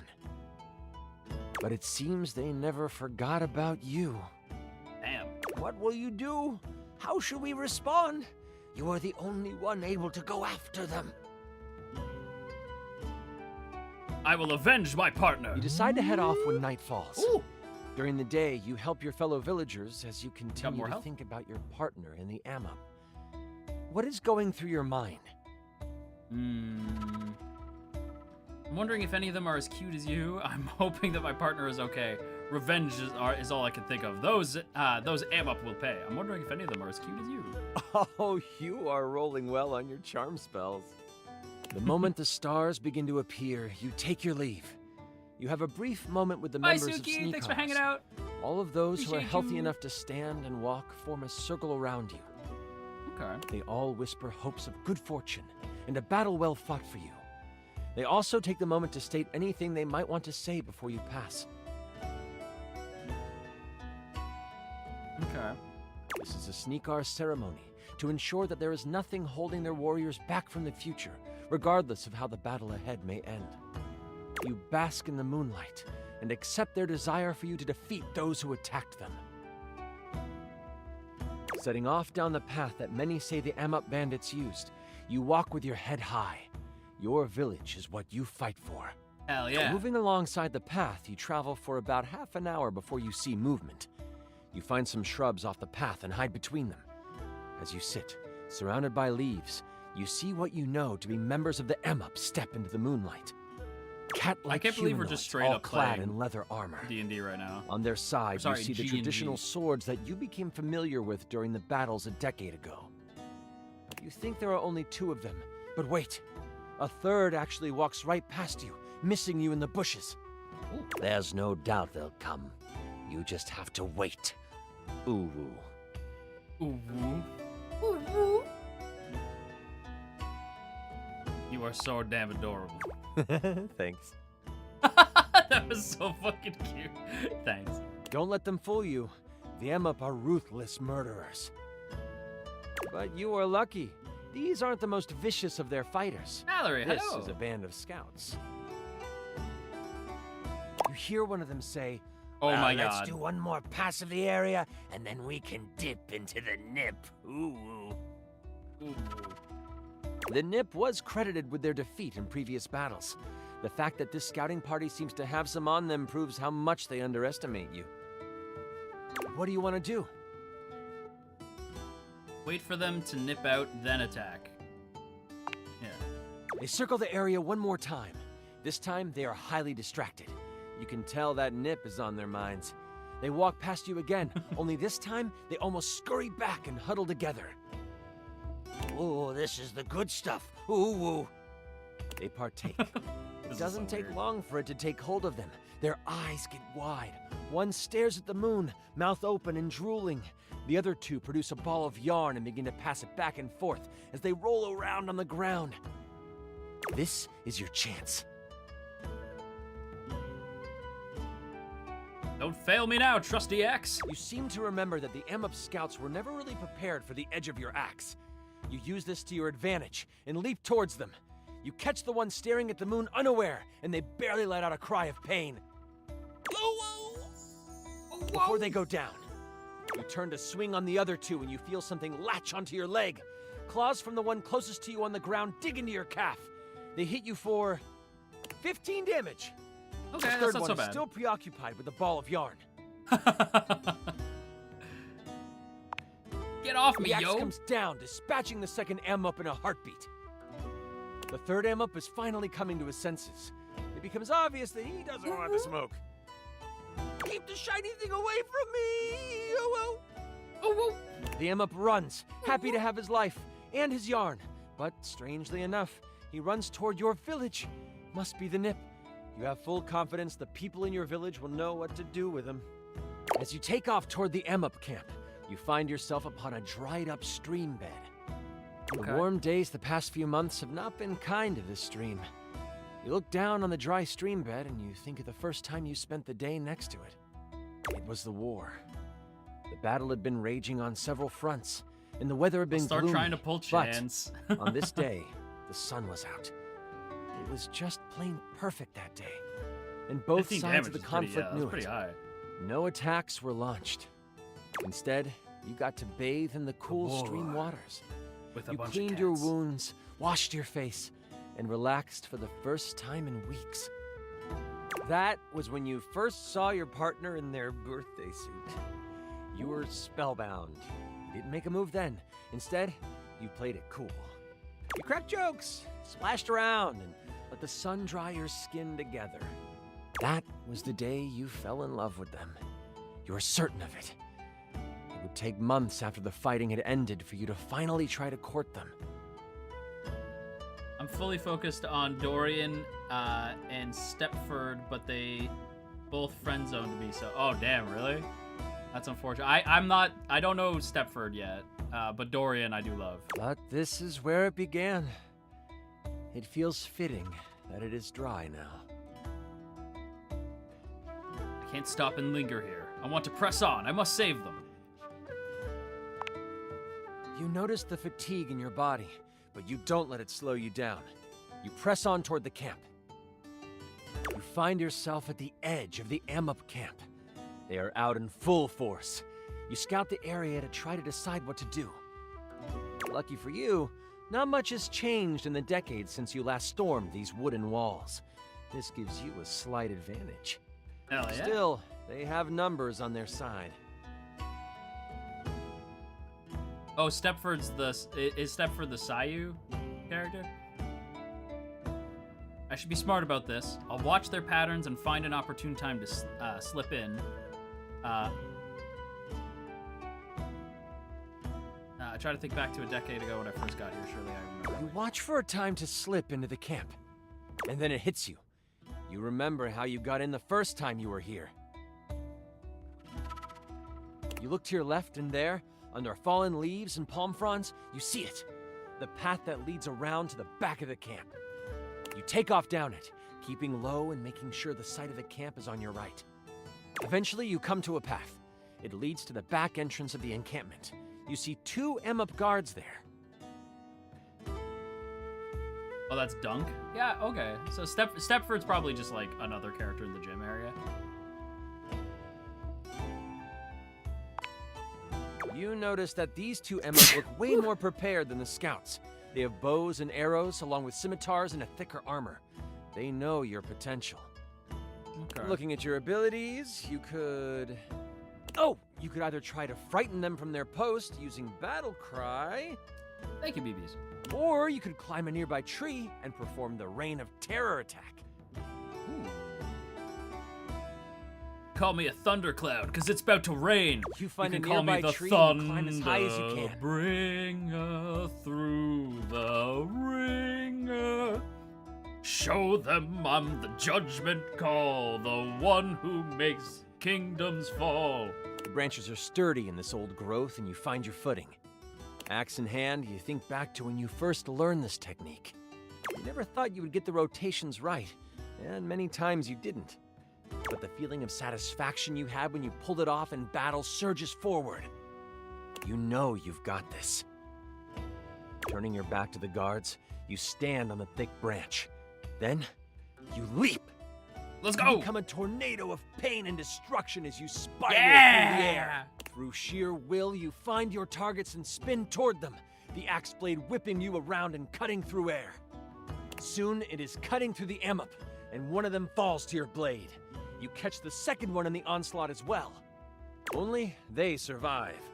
Wait, what? You land on the ground between the dead guard and the injured one. As you stand, the guard makes 2 claw attacks at you. They hit you for... Don't message me, Zane. My phone's like, Zane saying, your takeout's here. Don't forget to eat on time. Shut up, Zane. It's Love in Deep Space. 25 damage. Holy shit, 25 damage? Oh my god. Lucky for you, you were quick too. You swing your axe up, making contact with the belly of the amp. Damn. It is obvious That's a you have tough-ass dispatched cat. them. And before you, you see an unguarded back road that leads to a set of stairs that goes underground. That has to be it. That's where they are keeping your partner. You have entered the dungeon under the amp camp. It smells like damp earth and wet fur. Nothing about the area feels safe. Okay. You move slowly down the corridor. This is until going you on a come long upon time. large I did not open anticipate space. this would go this long. It's dark, with the flicker of a few torches in the far side of the wall providing a bit of light. Okay. In the middle of it sits a person. They are slumped over, looking tired and worn down. You can't see their face, but their hair. The hair looks like it belongs to your partner. I don't trust it. You slowly proceed forward toward the person. Once you reach them, you swing around to find it is your partner, just asleep. Oh, okay. You give them a subtle shake, hoping to wake them gently. Their eyes open and see Okay, you. it is, okay. It I was takes like, a this moment to feels like a register, trap. but then a smile slides across their face. You came for me.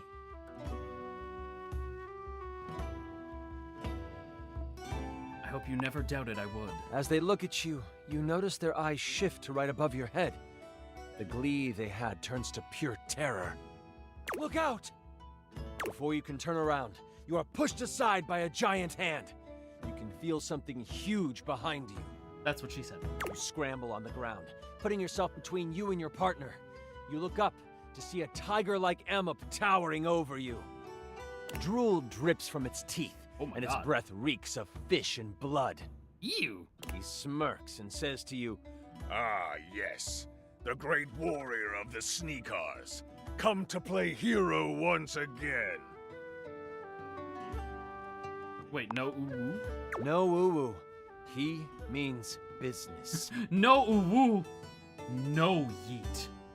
No ooh-woo. Before I continue, I should let you know, this is where I wrote like a monologue for him. It's silly, but it's what the big bad is supposed to do. You're okay, Chance. Go Do for it, you man. mind if I do? Yeah, man, go for it. Yeah, you wrote it. I'm sure it's awesome. Go for it. Thanks. You're the best. The tiger amp stomps his Whoa, foot, he's fucking cool. and as if by magic, the rest of the torches in the walls erupt into flame. You know, I've always preferred to see my prey. You're looking for interesting gatables. You won't regret looking at the safe. She's a bit, she is a bit ... Or try the electric box. I'll have to look into it. Yeah. You don't remember me. Or should I say, You don't remember my father, do you? Oh boy. The confused look on your face tells him you don't. 10 years ago, during the fighting that caused the destruction of many Amub families, I was just a little one. We thought our village to the south was safe. The one Amub settlement you and your kind left alone. That was until you arrived. I'm sure you remember that day. I saw you enter the town gates from my window perch. You looked so damn proud of yourself.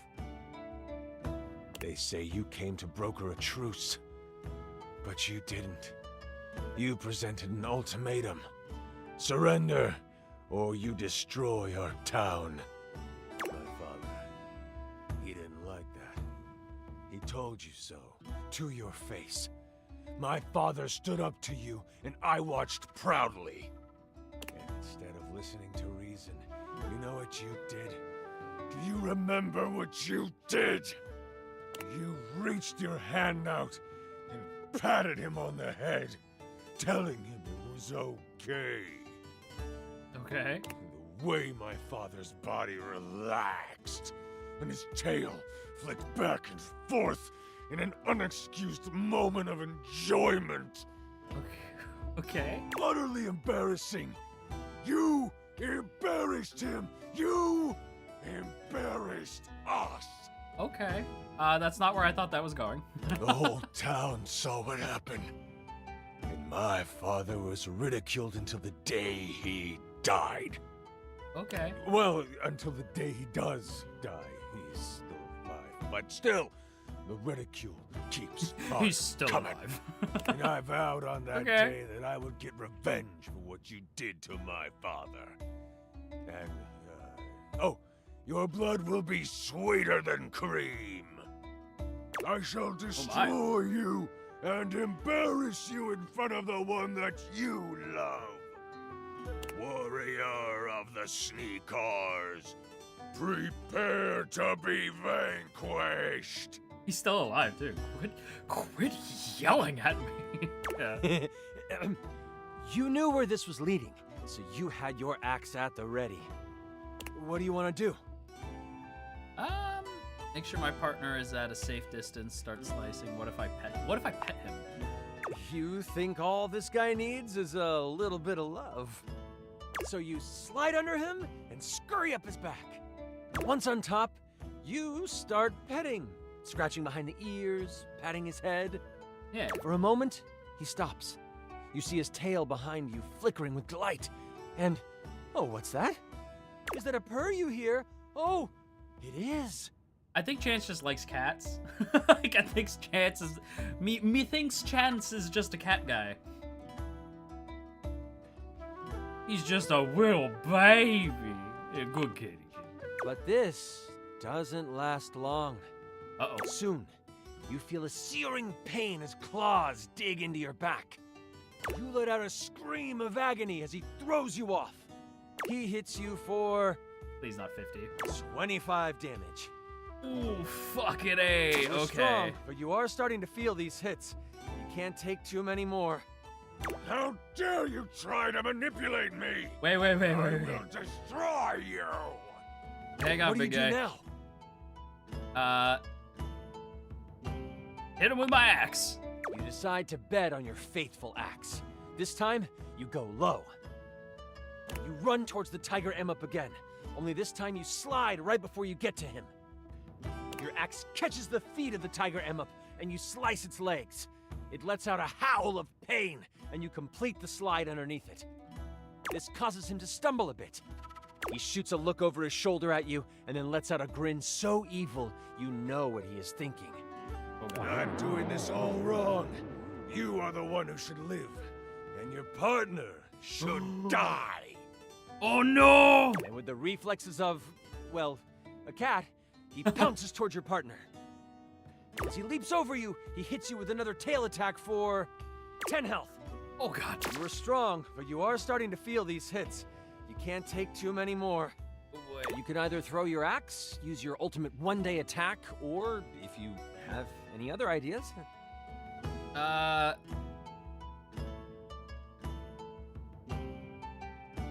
One ultimate attack, please. You are tired of playing games. That rage you were trained with comes to the surface. Oh god. You are ready to destroy this Amup. Power flows through you, so much so that rocks begin to float around you. This sounds awesome. Yellow gold energy culminates around you like flames. That's so funny because if you watch Critical Role, Matt often makes like these crazy sound effects. So I'm glad they let him. I'm glad they let him make sound effects. Your hair changes color too. Oh my god! Am I going Super Saiyan? Whatever color you want, really. But yeah, it changes. Yeah, I'm going Super Saiyan. Yeah. You fly across the room, catching the Amup midair. This is amazing. This is the Punches best. faster than the eye can see fly from your fists. The tiger Amup can't even grunt in response. You have taken on your glorious guardian form. Glorious Guardian, Super Saiyan. Yeah. All of your training has come to this, Yeah, and it's you are Super Saiyan. executing it flawlessly. When you are finished, the tiger Amup is clearly in the Yeah! past. As the energy leaves your body, you collapse on the floor. Exhaustion takes over, and you slip in and out of awareness. Your partner scoops you up. I'll get us out of here, love. As silently as you can, the two of you escape into the darkness of the night. You head back toward the Sneakars village, taking time to stop at the stream where you first fell in love. Holding each other, you fall asleep. You are safe. Your love is safe. And for now, all is right. The village welcomes you back with open arms and excitement.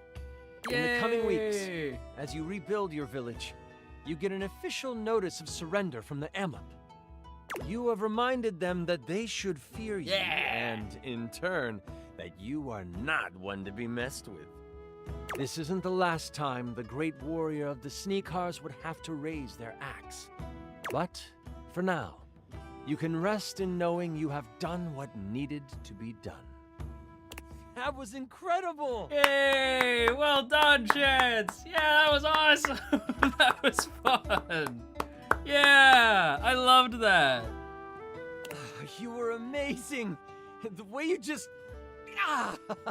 Sorry. I'm just so excited with how much fun we just had. That was fun, yeah. I'm floored by you.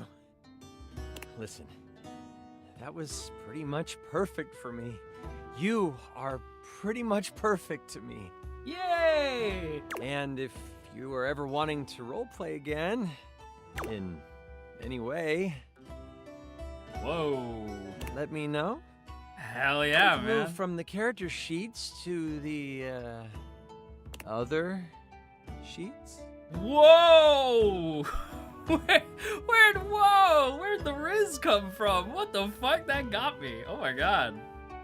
Hell yeah. Yeah, hell yeah. I understand your insinuation and I am all for it.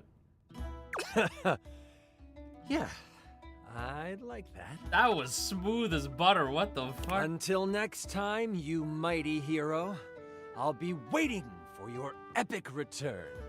Damn. Okay. Oh, okay. That took quite the turn at the end there. Holy crit! You maxed out our relationship status. Holy crit! That's now our relationship status. Oh, okay. Another thing I want to point out: his pants are a dice bag. Like his pants are literally a dice bag. His shirt is like a map. That's awesome. Holy crit! Yeah. That's great. I loved that. Hooray!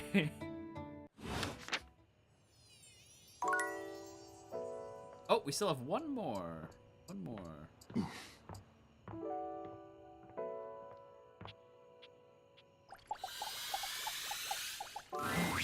I've written it! The tome! Let's go! Pretty heavy, but worth the effort. Oh my god, what the fuck? Lyric. Oh my god. This is a BL? This is the best BL of all time.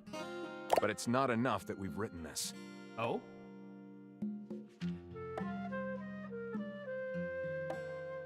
One should always check in with the hoi polloi before publishing. The what? So, I've brought along my favorite friends to bounce ideas off of. Okay. Ooh. The wall, ceiling, and floor, of course. Who else would be a support group, darling?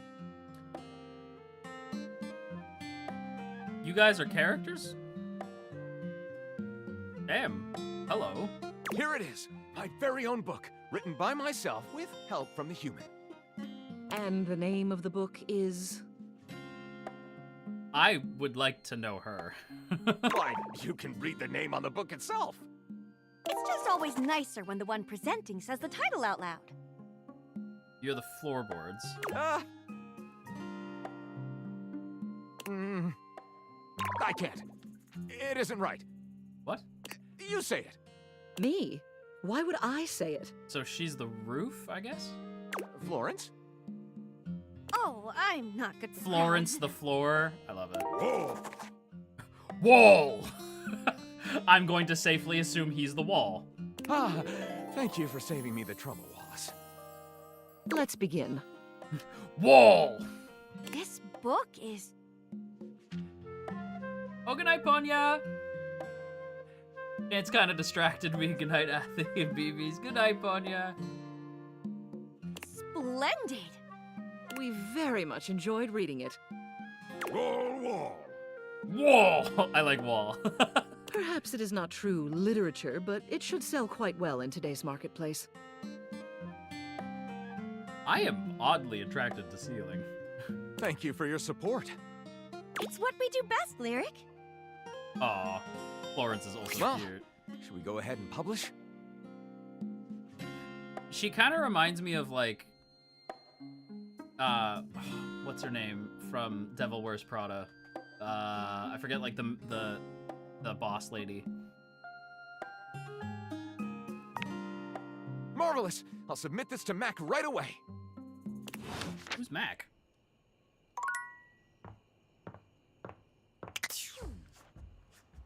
Glad he has lovely friends. Ceiling is very... Florence is cute. I agree. I like Wall a lot, too.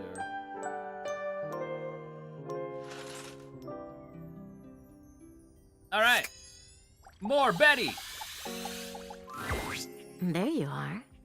I was just thinking about you, you know. Oh, like a PC. It's probably a PC. Yeah. How about a hug? Absolutely. You envelop Betty in your arms, and for a few moments, nothing else exists. Betty's hugs are truly supernatural. Didn't this just It feels happen? as if you're in bed and under the covers, warm and happy, and with no responsibilities to plague you. Wasn't that lovely? See you tonight, cutie. Oh, when you hit love, is that like, does it just like max out? Like that's it?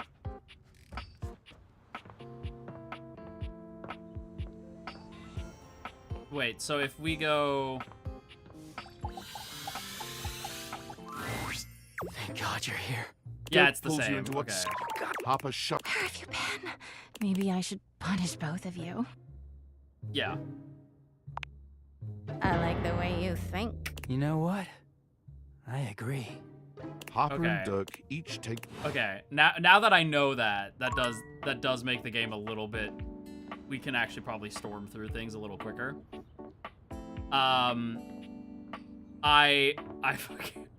Wait, does that mean?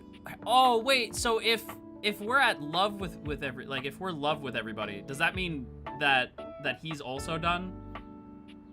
Is Chance also done? We barely got to talk to Chance. We already won him over? That was kind of quick. And Max is out, yeah. Maybe they'll make DLC. Like, or another game or something.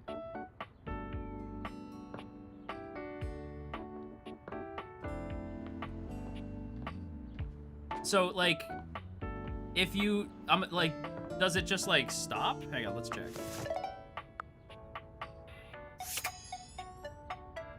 Yeah, let's see. Data decks.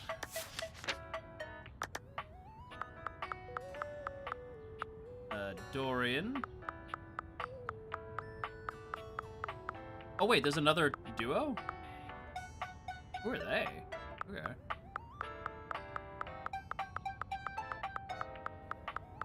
Oh yeah, I forgot Dishy was a thing. Dishy's very upsetting. I don't like looking at Dishy. Jean-Loup. Lyric. Chance. 2 out of 8. What does that mean?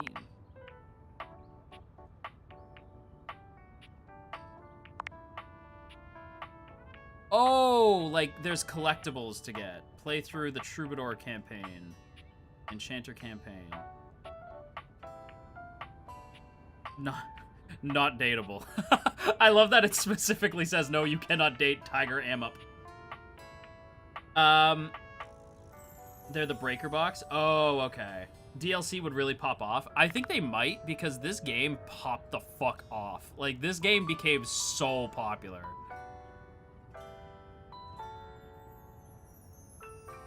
I've been playing this. I'm curious when this turns into a horror game, as you're technically losing touch and slowly, with reality slowly each day. That's true. They anticipated it. They anticipated it, lol. I think they knew people were gonna want to try to date the Amup.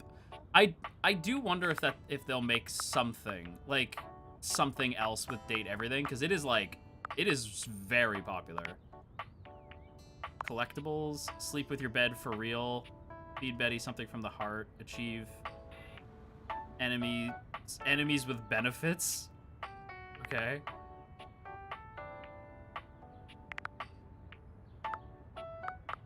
Oh yeah, Benoit. I forgot about Benoit. Harper and Dirk. Let's see. Poor guy never stood a chance.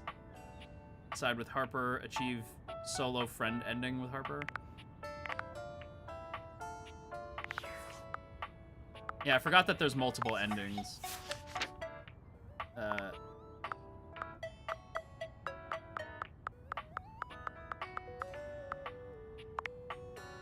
Yeah, Dunk. Kristoff. Benoit. Oh, whoops. Skylar. Dorian the goat. Jean-Loup. Yeah. Okay.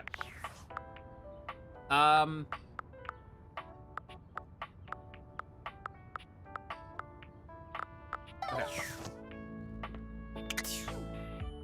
It's just, okay, this is not a knock. I was just surprised that it felt like we were going somewhere with Betty, and then her story just kind of stopped. So I was like, I almost wonder if maybe they are, there's so many characters. They can't flesh everybody out, and they have multiple routes for everybody, so maybe, maybe that's something they'll do later. Maybe they'll, do more in, a DLC or something.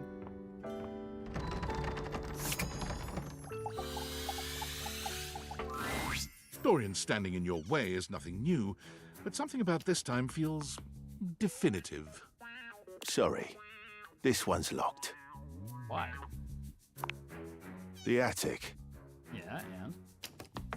Why is it locked? This is where you keep your lesser things. Memories, art, and other such nonsense. So? There's a safe in there as well, presumably full of treasures. Okay. You locked this door long ago. Years? Decades? Who can say?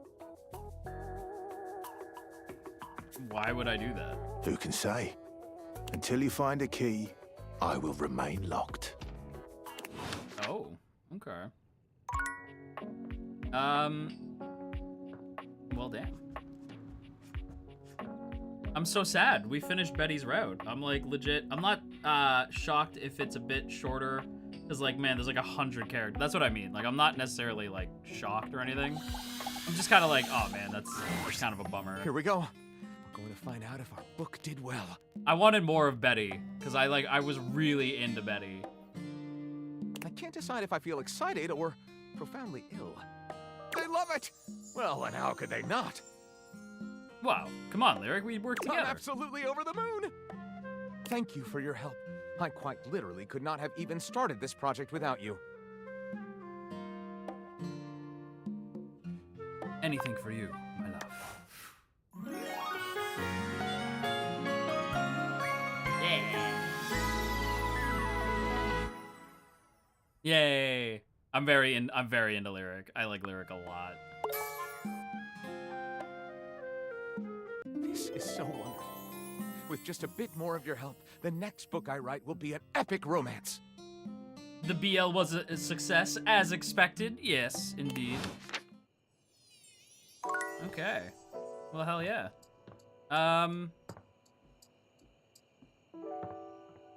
There's a globe. Can we romance the ceiling? Oh wait, yeah, we can. Nope. How do I romance the ceiling? Can I romance the ceiling? It looked like there was a ceiling.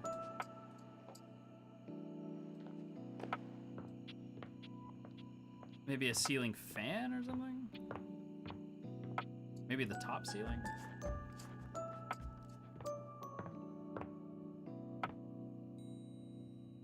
She was pretty. She was pretty. I don't think I can. It doesn't really give me an option. Oh wait, maybe I can? Yes, I can. Okay. Be there in a moment. An utterly charming secretary hurries Oh, into no. view, Okay, I mean, giving this is you an fine, too. apologetic nod. Hello there. What can I do for you? Her greeting is cut short as she seems to recognize you mid-sentence. Oh. Oh, Hi. my goodness gracious. It's the human. Hello, cutie. Whoa. Florence. Well, I wasn't expecting you today. Oh, golly, I must look an absolute mess. You must be here for Mayor Celia. I was. I love that she's the mayor. Mayor Celia? Oh, you don't know. I mean, we met, like, in passing. I completely understand. You must be such a busy bee running around and taking care of all of us here in the house. I would have time to remember every little detail. Mayor Celia runs things around here, keeps an eye on all the citizens, makes sure the wheels are greased so nothing squeaks. Makes sense. You know, that sort of thing. I help her out when I can. But if we're being honest, she does most of the heavy lifting around here. Keeps a roof over everyone's heads. Literally, she's the ceiling. Yeah, that tracks. I could pencil you I understood in what you for an meant. appointment, if you'd like. She sounds like a great PA. If it helps, you sound like a great, you sound like a great PA. If it helps you look good to your boss, I'd be glad to. Yeah. Oh, well... She twirls a strand of dark hair around her finger, blushing sweetly. Would you care for some tea while you wait? That sounds great. Perfect timing. Just so happens I've got a kettle all nice and ready. How do you take it? So I'm actually pretty plain. Coming up. I'll use the nice cup since you're a VIP. Don't tell the others, though. Wink. Probably could have just winked my eye instead of saying it out loud, huh? It's cuter this way. Florence stumbles, pitching forward onto her hands and knees. The tea spills all over the floor, though thankfully the cup doesn't shatter. That sucks. Poor Florence. Oh, no. Gosh, that just spilled everywhere. Aww. She is cute, though, so it's fine. Right on the carpet of my good jacket. Oh, that's gonna stain. I'm so sorry, dear. I need to dab this out with a towel right away. She's critical levels of cute, I agree. Would it be all right if you showed yourself up to the mayor's office? Just this once? Sure, don't worry about it. Thank you so much, dear. Sorry again about the tea. Oh, please don't tell the mayor about this. There she is, the mayor herself. She simply radiates poise and power. She's an intimidating sort of beauty, but you find yourself intrigued to learn more about her. Yes, please. So, in summary? Who the hell are you? I just think if I could get a little more foot traffic around my bar, I'd get more business. Oh, Beverly, I understand your concerns. Beverly. But what do you expect us to do, dear? We already put up posters and held fundraisers. I want to know her. We can't just move the fridge, stove, toilet, and everyone else out of the way to clear foot traffic every night. We could try that. No. Bev. Fine. Trust me, we're doing everything that Can we I know can. her? Can I know Beverly? All right. But if nobody's in by next week, I'll be back. I'm sure you will, darling. Celia presses an intercom button on her desk. Florence, dearest, send the next one in. Yes, miss. Hi. Who are you? Hello, Mateo. Mateo. What can I do for you today? Hi. That's that's a great question, actually. Now that I'm here, I can't even remember. Isn't it funny how that always happens? Right when you need to think of something to say, your brain just sort of goes blank? You know what? It was probably nothing. I don't want to waste your time. I know how busy you are. I'll just see myself out. Mateo, come, sit. Hi. Tell me what's bothering you. Right. It's just... Go on. It's Lux. They're kind of pulling cords around the house, refusing to pick up after themselves, keeping the whole bedroom up late with their streams. Lux? It's really been stressful for the inanimals. Inanimals? And I don't want to get anyone in trouble, but it's just been a lot, and... All right, they're Mateo. very cute. All right. Lux, you said. Yes, ma'am. I'll have someone take care of it. Thank you. Next. Whoa! Hello, Wallace, darling. Whoa! Whoa! Yes, I remember from last week. It's on the docket. What is he, Groot? Whoa! Whoa! Think nothing of it. Next. Oh, it's you. Hi. I don't believe we've formally met. Mayor Celia. I'm also the president of the HOA. That's Home Objects Association. Good. Not the other one.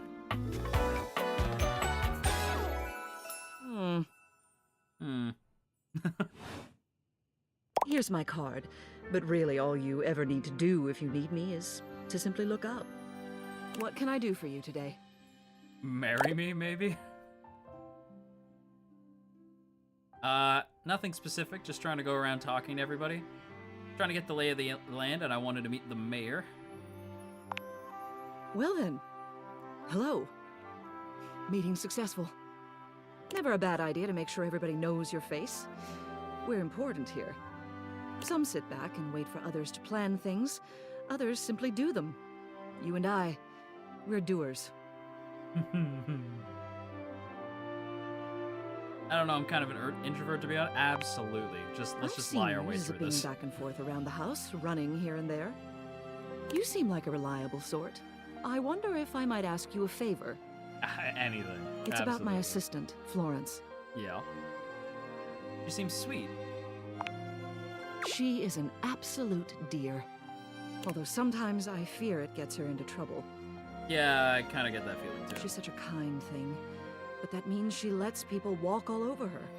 Sometimes I worry the wrong She sort is the might floor. be taking advantage of her. I've noticed that whenever we go to lunch together, she never seems to buy herself anything. Oh, that's What's upsetting. more, she's been pinching every penny you've dropped on her like a miser.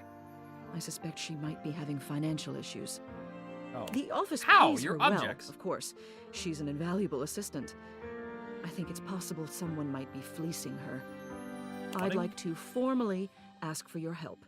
Hell yeah. I may be her boss, but Florence would never give me a straight answer if she thought it might upset me. However, she's quite friendly with strangers. And technically speaking, as the owner of the house, you outrank me. Maybe you could get something out of her. I am the owner of What do my you say? house. Would you do me a favor and look into this matter? Quietly? Okay, I'll look into it. Thank you. I'll be waiting. Hopefully it's nothing. I know it's probably just because she's the ceiling, but for some reason she reminds me of home. She's giving, What else do you need? She's giving Greek architecture for some reason. Just wanted to see you. You have done so. Keep well. Alright. Well, that was a thing. Alright, bedtime. Oh, nope, I have a not Discord. Discord message I have to check. Based on how plastered David was in his last most mail, he must have finally discovered the prototype is missing. He'll sober up soon, though. And when he does, he'll stop at nothing to ensure its retrieval. What? If he fails, he'll be at the mercy of some very powerful people. He'll never allow that.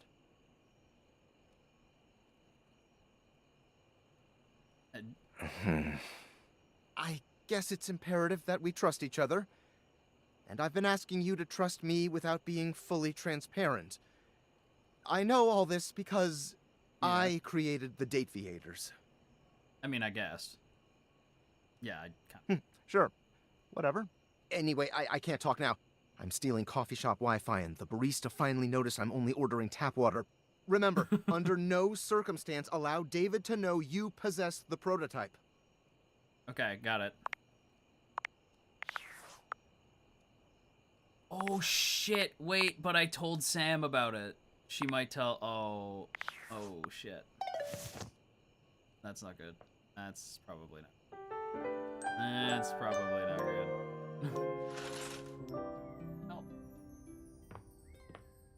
Oh. Yeah, that's probably not good. Let's talk to Jean-Loup.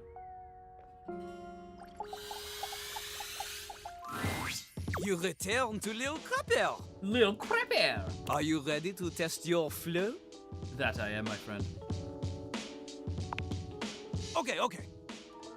You know how to rhyme, but rhyming is not everything.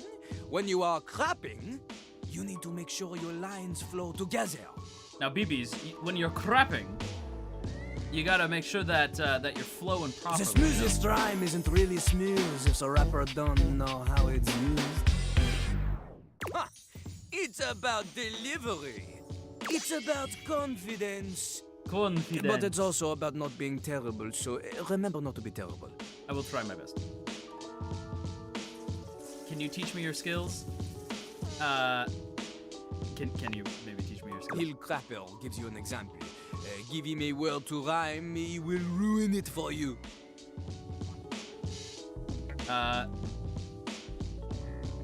Squirrel. This world, it is difficult for Lil Crapper. Oh, it's difficult for you, is it? Difficult for him to use this world in a context that is not for babies. You Of know? course. Too fluffy, too cute. No, but of course, I understand. Pick another world. How about crap? Oh, you got Lil Crapper to the quick with this one. You got him with a poo knife. The only knife Here suitable was an for outstander. crappers. Okay, crap. A bad meter with this world could be, my name's Lil Crapper, I like to crap. The words come out of my yap. Ah, merde. This couplet shit is no good. Yeah, I was like, that sucks. Notice the syllables. They are all wrong. The first line, my name's Lil Crapper, I like to crap. It has 9 or 10 syllables depending on how you say Lil. Here, Lil Crapper, he likes to make it 2. Lil Crapper. But the second line, she has only 7 syllables, is no good. No good at all. 7 does not match with 9 or 10. That makes sense. You're more of a thinker than I took you for. It's funny. Plus, the stress is on the wrong words. Look, I sing the stressed words in a sort of capitalized looking way for you. My name's Lil Crapper, I like to crap. The words come out of my yap. You see? The emphasis on the first line is on 2, 5, 7, and 10. Then on the second line is on 2, 4, and 7. Completely different. It's no good. The I-ams, they are all over the place. Oh, a flock of lost little lions. A rhyme joke! All right, he's kind of losing it a little bit. Lil Crapper continues to teach. Now, a rapper could make this terrible phrase I'm ready to by rap. repeating the old couplet pattern again, because this creates the sense of expectation for the listener. Or she could follow it with even shorter lines to create anticipation. If I ever end up rapping, just know that it's because Lil Crapper taught me how to rap. But a crapper gets it right the first time. And also chooses better words. My name's Lil Crapper. I like to crap. Ah, boring, bad, cesium stuff. Instead, we do... My name's Little Crapper, the master of rap. Immediately better. Crapper, master, and rap, they all have the same phoneme. Assonance. Plus, the iambic flow is better. Less stop after crapper. My name's Lil Crapper, the master of rap. Open to pull out potential untapped. Lifting you out of the death trap. Up by your bootstrap. Better I'm choose that. Yeah, let's go, my boy. What the fuck? Notice the assonance that I am choosing. The vowels of words in a row I am using. Internal rhyme every time I am cruising. You're tripping like Beverly when she is boozing. What the fuck? Jean-Loup, where the fuck did that come from? Ah, much better, eh? Also, this one includes the insult. This is an important Also, part I guess of Jean-Loup and clapping Beverly don't on get along. others. Okay, you all ready? I'm ready to crap. Okay, that is what Jean-Loup likes to hear. Before we begin, we need a scene. Something to rap about. Luckily, Lil Crapper is a genius who has prepared for moments like these. He keeps a series of freestyle prompts written on sheets of paper in his cistern so he may style on passers-by at any time. Is that why you always get clogged? How did you get good enough at English that you know the correct plural of passerby? Let's not be mean. Lil Crapper ignores your question. He chooses a paper at random now. He cannot read this. The ink sheet. In hindsight, perhaps hiding paper in a container filled with water was not Jean-Lou's best decision. Probably not. The prompt is disappointment. Start easy. Lil Crapper will What give I you am the to the first rest of 3 lines of a verse. You must complete it. Damn, the self-own. It's not just about rhyme. Consider Lil Crapper's syllable count. Consider the flow. And remember, one mistake, and you are dead to him forever. Damn. Those are high stakes. C'est parti! Walk into the bathroom early morning. Everything is fine, then without warning, suddenly your ass above her feet.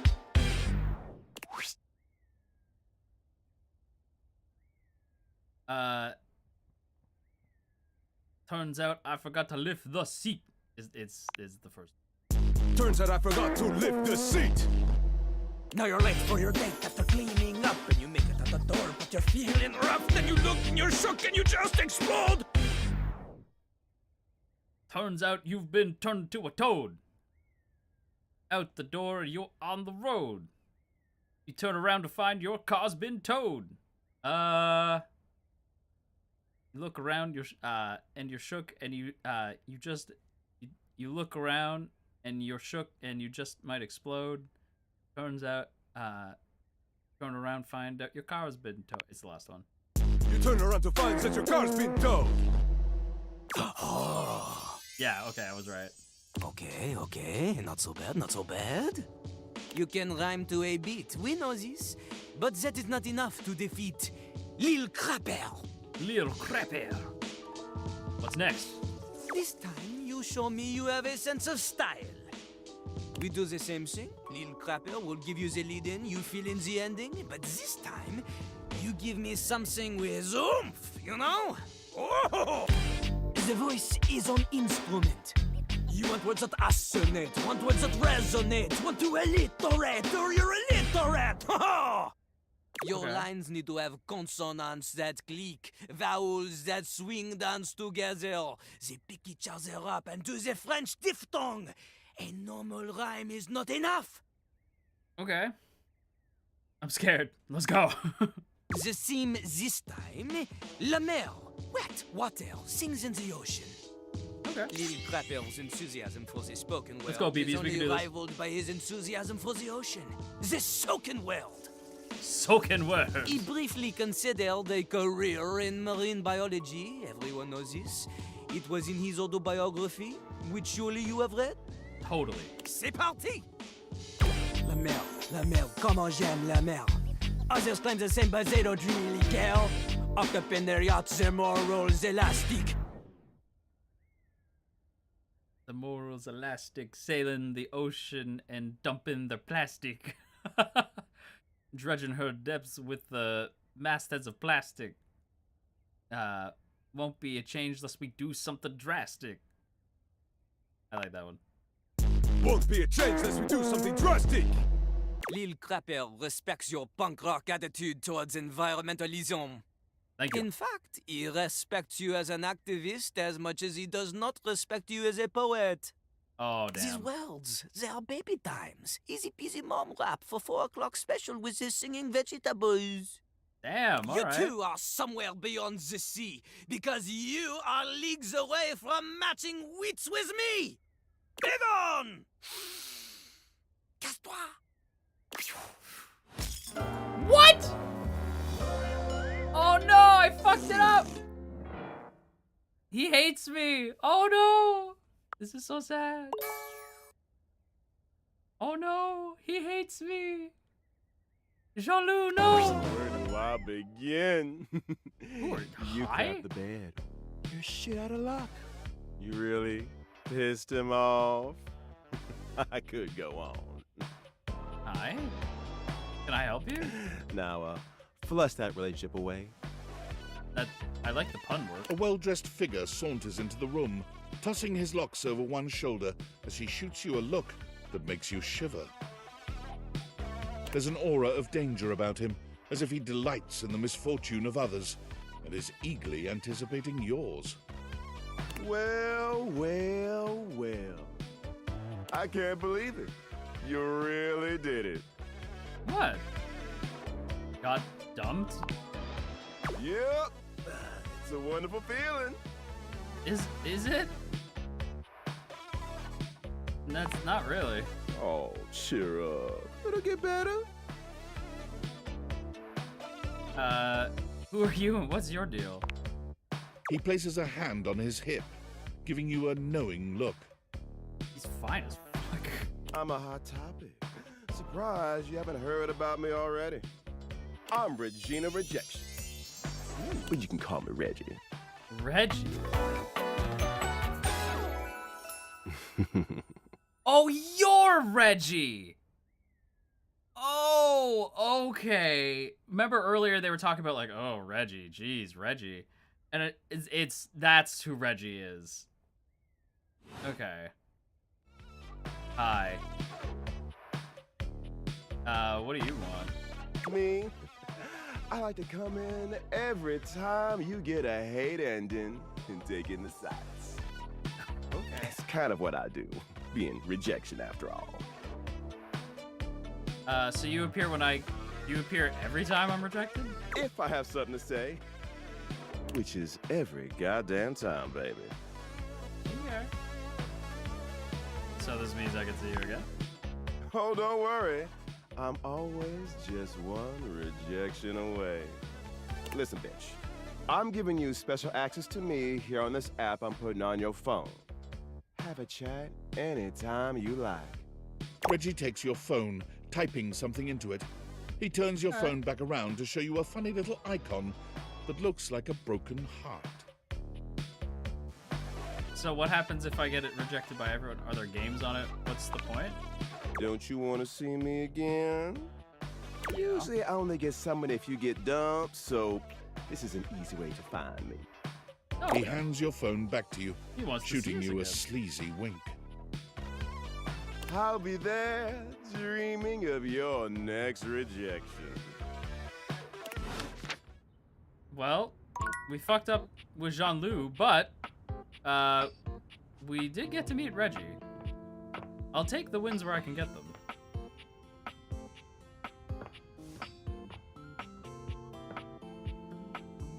Let's see. Oh, right.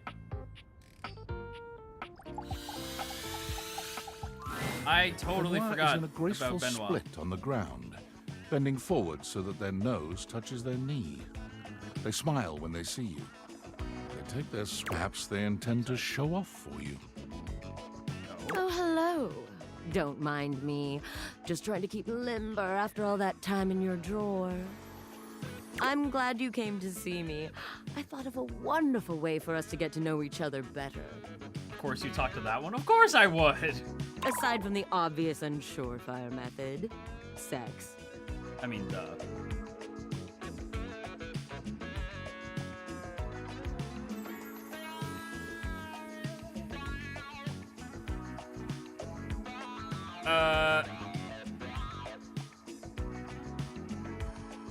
Don't judge me. Patience, darling. A little delayed gratification makes the eventual release It's like, don't more fucking judge me. They pull a small black and red box out from a drawer. Sexy questions for sexy people. A card game designed to help couples working on their intimacy. Oh, that's cool. Not that I need any help with my intimacy, but you seem a bit shyer than me. That's true, actually. So we might as well make a game of it. Benoit draws a card and reads aloud to you. What is the wildest place you've made love? I don't know. I don't really do that often. Hotel balcony, art museum at rush hour. I don't want to play this game. Art museum at rush hour. Oh, you have an exhibitionist streak. I promise you I don't. Benoit tosses the card aside, pulling another. Okay, how about this one? Favorite place to be kissed? My mouth. My neck. My back. Lips. Your lips? We can be more creative than that, surely. For the record, my favorite place to be kissed is just above my hip. You know, if you were curious. Benoit rummages through the cards, frowning at the ones they pull up. We're learning new things about Athena. That never actually happened. That's not canon. Surely there are some more interesting questions than this. Oh, God, no, not this one. Eventually, they finally pull one that puts a twinkle in their eye. Describe your perfect date night. Ooh. That sounds surprisingly chaste. I was expecting something more intense, or why? That sounds surprisingly chaste. It doesn't have to be. Besides, it'll give me some great insight into who you are romantically and sexually. Bet. And to sweeten the pot, I'll tell you mine too. Okay. Dinner and a movie, no date. No, that's not true. Anything we both enjoy doing. Yeah, the last one. Like? God, I suppose I'll just have to take the lead here. You're gonna have to. Benoit puts the card away, running a hand through their tentacle-like hair. Now, for my perfect date. Okay. You invite me to your place. We have an intimate dinner that delights and satisfies without leaving us too full. After all, we have after-dinner activities to look forward to. Yeah, like Jenga. You give me that look, taking me by the hand and leading me through your glorious, immaculately clean mansion. I have a mansion? Both of us know where we're going, but neither of us says a word. To play Jenga? You open the door to your basement, where the vibes shift immediately. Am I Hannibal Lecter? What's going on? This is no ordinary basement. This is a dungeon. With a dragon? You bid me sit on a black leather couch as you sit across from me, snapping your fingers. Oh, I understand. A man dressed in vinyl from head to toe slithers out from behind some black silk curtains, offering me a shining silver tray covered in sex toys of all sorts. There's a gimp in my basement? I run my fingers along the spread, acting as though I just can't decide. But we both know There's only one choice. Benoit, this is the craziest first date of all time. A silicon foot. I'm picking that one because it's hilarious. What? I mean, yeah, that's fine. But that's not my fantasy. I'm picking that one because it's wild. No, there's only one thing for me on this tray. She's like, what Dominator. the fuck? What is that? What is that? What is that? Hang on. What the fuck is that? You ask me if I'm sure, and I tell you I'm here for a good time, not a long time. I mean, samesies, I guess. The sex that follows is so intense, so messy, so taboo that its shockwaves are felt all over the world. That seems impossible and unlikely. Politicians tremble in their offices. Couples feel an unexplainable draw to do that thing they've been curious about, but too scared to try. The ripple effect of our joining causes a worldwide tidal wave of nut that ends in world peace. Okay, you know what? A worldwide tidal wave of what? That's crazy. You heard me the first time. I did hear you the first time. Benoit puts the box of cards away, their gaze far warmer than when you'd started. Well, now with that behind us. Yeah, that was crazy. Thank you for telling me that, but I don't know what to do with this information. How are you feeling? Wouldn't you like to shake the dust off those hips? First of all, ow, rude. Yeah, sure, let's just do it. Benoit's lips curve into a Screw it, let's do smile. We're going to have such fun. Fictosexual, like I said earlier. I'm a giver. All that talk about the Indominator really seems to have wound Benoit up. Their voice whispers sweet debauchery into your ear, guiding you through complicated things that you'd never have managed yourself. I just realized what Benoit's necklace is made out of, and I'm upset now. When it's all over, you find yourself exhausted, but happy. There's a sweet safety in Benoit's arms, even when you're trying such new things. All right. That's not even the end of Benoit's route. That's crazy. You naughty boy. Hey, look, I'm playing the game here.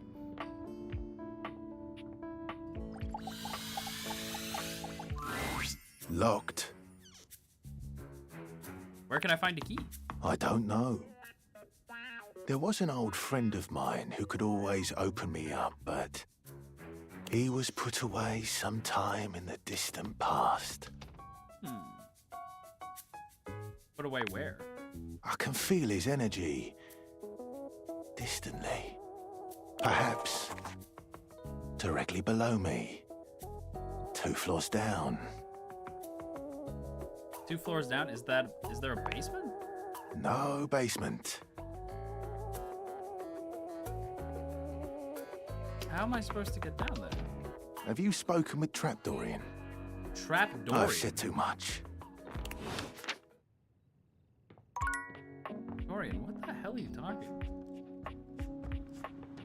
Trapdorian.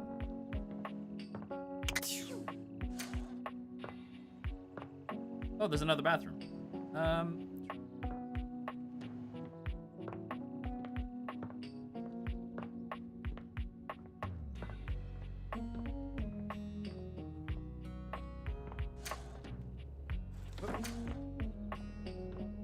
That's it. Oh, I was right! Hell yeah! Oh wait, yeah, it's also Dorian. Fuck.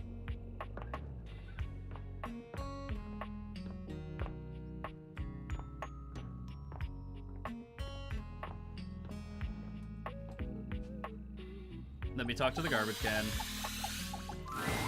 When you turned your gaze on your trash can, you were expecting shiny Why does it look metal like and Evan black plastic. Peters? Damn it, you expected the garbage. That's so funny. What you weren't expecting was the handsome face, sculpted jaw, and delicate peaks of skin artfully framed by actual garbage. This garbage lurker, for his part, seems far less impressed with you. Huh? What? That's crazy. Huh? Cam, like can. Hey man, what's up? Things that aren't down, I guess. That was kind of antagonistic. Cool. Cryptic. Anyway. Oh, I get it. Delicate ego over here. A little bit, actually, yeah. Have anything for me today? What do you mean? Do this every day, dude. What'd you bring? Oh, let me check. I'll just wait. Man, it's like pulling teeth with this guy. If I were to ever... Okay, it's funny we're saying stinky boy. I'm not gonna lie, if I were ever to... Like, if I were ever to be, like, another VTuber, if I wasn't me, right? Or if I wanted to, like, you know, like, actually be a proper VTuber and, like, make up a character, right? And not just be, you know, myself, Pallas, Athena. I would be a skunk. So I could be a stinky boy. Got a clementine peel. I left a glove in one of the glove boxes about 6 months ago, so I've got one glove now. How about this one date old pinto burrito? Sauce packet or no? Yeah, I got the sauce. Score. What kind of sauce? Spicy. Bring it on. Day old pinto fiesta. Let's go. Nice haul. I'll take it.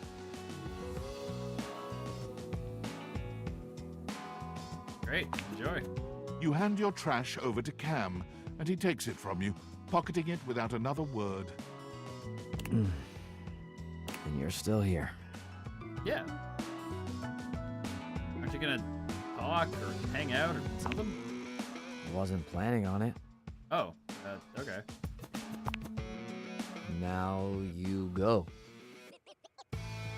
But you're hot. Go, go. Be free. I am free. I want to be here. Damn, Chuckles. Bye. Damn. He's not very friendly. What about Bev? A bartender drums her fingers on the countertop, clearly bored out of her I hate mind. that I like his voice. Yeah. Her long red-orange hair is pulled back into a ponytail that flows down her back, like the drinks she pours so expertly. I wonder what they think about doggies stealing from them. That's a good point.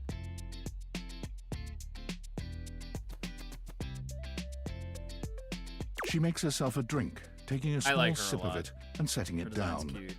Your entrance startles her so badly, she nearly knocks it over. Someone's here. The drink. Welcome to my humble bar, the Tipsy Tumbler. I'm Beverly, but you can call me Bev, or Beverly, or Madam Proprietress. I'll call you the last one. That would be so cool. All right. Hi, Madam Proprietress. I'm the owner and bartender and janitor and stockroom attendant. Nice to meet you. Her hair is gorgeous. I agree. Like a drink, like is really cool. Hiya. I like Bev a Beverly lot. squints at you, frowning as she seems to be considering something. And then she snaps, pointing at you. Maybe it's because I like a drink. Wait, hold on. Oh my gosh, it's you. Pallas Athena? My proprietor. Oh, yeah, that too, I guess. I can't believe I didn't recognize you. Ugh. Me?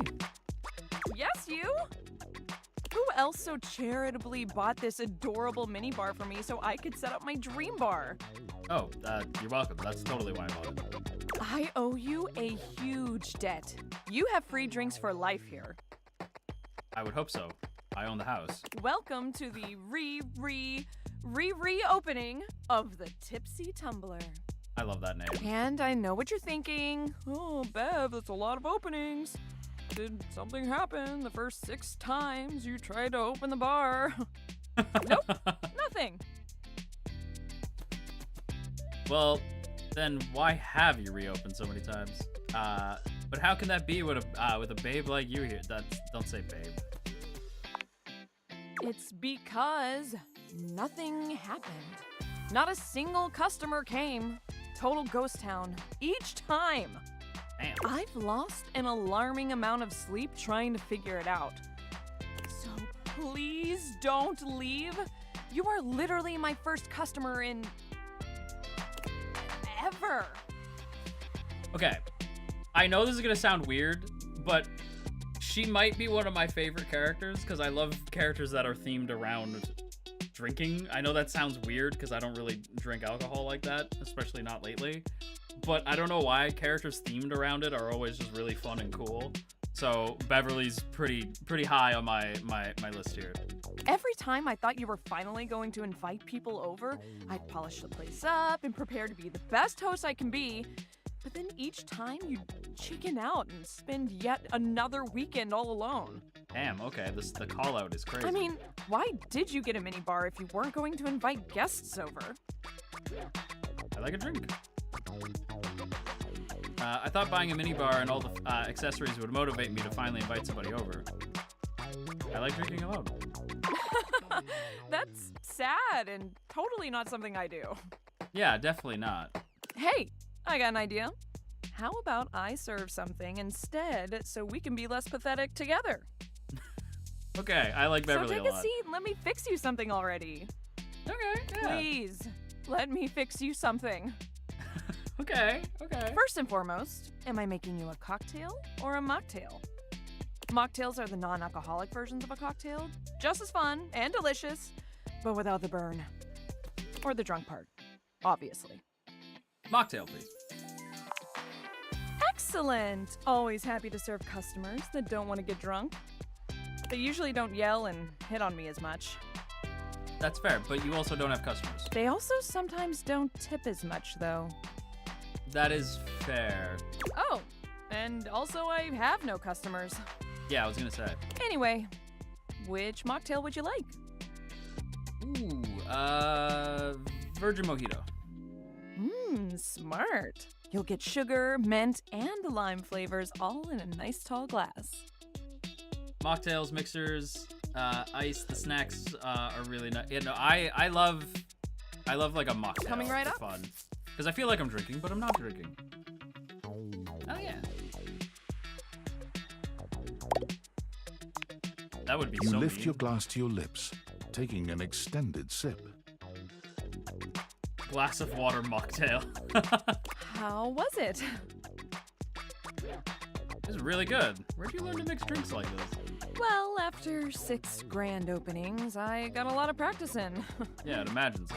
Plus, with a name like mine, I should know my beverages pretty well. I really don't want to close this place down. I've put my bar and soul into it. Get it? So, will you be my first returning customer?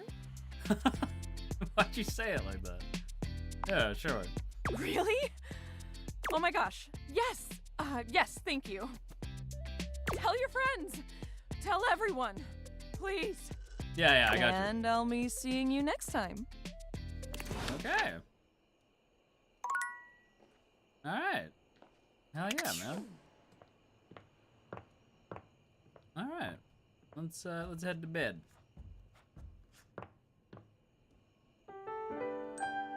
Take me, Betty. All right. And I think on that note, let's go ahead and... Oh, that's wrong. Let's go ahead and save quick. There we go. All right. I think we'll do some Zatsu for a little bit. Kind of chill out for a little while. Hang on, let's pause that for a second, and there we go. There we go. And there we go. Hell yeah, man. That was fun. I'm glad we did that. That was nice and fun. Ah, big stretch. Big stretch. Ah. That was fun. That was fun. Glad I got to catch the last bit of stream. Yeah. Yeah, man, let's move back up to like a standing desk so we can chit chat for the last little bit. Glad I got to be here. It was fun. Yeah, I'm glad we like got to hang out. And we actually did get to like finish some routes. I do feel a little sad that Betty's route is over. Betty was legit my favorite. I'm not gonna lie, Betty did make me realize I might be fictosexual. I was like, I might be into fictional characters. So yeah, shout out to Betty. Betty waking up a lot of things in a lot of people. Betty making people realize some shit about themselves. Do you have a favorite mocktail? Not really. I can't think of anything off the top of my head. Maybe that's something we could do on stream together, is make mocktails, or just straight up cocktails. Maybe we'll make like some actual cocktails on stream. That could be fun. I actually kind of like that idea. You discussing that might have made me realize too. Yeah, I was like, damn, Betty out here making me realize shit. Aren't we all? Yeah, aren't we all fictosexual? I think every ace person is actually a little fictosexual somewhere. Somewhere in there, there's a little bit of, somewhere in there, there's some fictosexual energy in every ace person. I think that's why it's part of the ace spectrum, you know?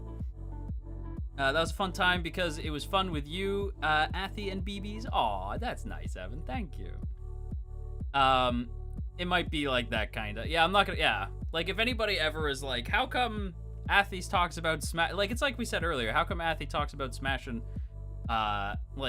fictional characters all the time? It's because they're not real, so I don't actually have to follow up on that. It's why, like, we can get with Benoit in the game, but it's not gonna happen in real life, so it's fine, and I don't have to worry about it. And also, like, in the game, I'm kind of, like, imagining a different, like, I'm imagining the MC and not really necessarily myself. I think that makes it a little easier. It's the same thing with, like, Love in Deep Space, right? Like, MC being a girl is already, like, one layer of separation, and then because, you know, I'm mask presenting.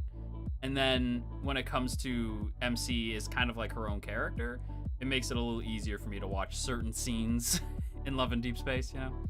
I think the VTuber community on the whole is geared towards making liking two-dimensional characters. That's very true. We're very, like, hardwired to enjoy fictional characters like that. As a fellow demi-pan, it's really nice seeing others with similar mindsets in a good way. Yeah, it's nice. I like it. I think the next time we play Date Everything, I'm gonna go after Bev. Who am I gonna go after? I can't believe I can't believe that Jean-Loup doesn't like us. That made me so sad. I was like, oh my god, no. Oh my god, bestie, no. Yeah, so I'm gonna say we'll probably go after Bev. I feel a little bad because the characters I was super into, we finished their routes. Like, my favorite characters are Betty, Harper, Dirk. We still have Dorian and Lyric, but I did love Chance as well. But yeah, they're all done now. So I was like, oh, okay. Like, now I don't know what to do the next time we play Date Everything. I don't know. We'll see. We'll see. I am definitely interested in playing more Date Everything, but I just don't know like who we're going after. At least we got Reggie from Jean-Loup. That's true. We did get to meet Reggie out of the Jean-Loup situation. So there is that. I'm not gonna knock that. I'm happy we at least got to meet Reggie. Reggie fine. The destined end for a rapper. Hate. It's so sad. Next time we find more hot people. At least there's the trap. That's true. There is Trap Dorian. We can meet like Trap Dorian. I love that his name is Trap Dorian instead of Trapdoor Dorian. Trap Dorian. So we can, yeah, like I do want to open that door and see what's in there. So we'll do that. We'll do that next time. there is stuff to do still. So, yeah, we'll do that. But yeah, everybody, thank you so much for hanging out. I really appreciate you. I hope you guys have a lovely rest of your day. I'll see if anybody is streaming. I don't know if they are or not. We'll see. No, nobody's really streaming. So nobody's on, so we'll just kind of wrap up. Thank you for hanging out with me. I appreciate it. I hope you guys have a lovely rest of your day. I will see you tomorrow for some unarchived karaoke. So yeah, I will see you guys then. Okay? You guys have a lovely rest of your day. Hoot hoot to you, and end of line. I don't know what songs we're doing for karaoke, by the way. I really don't know. We're gonna find out together. Okay.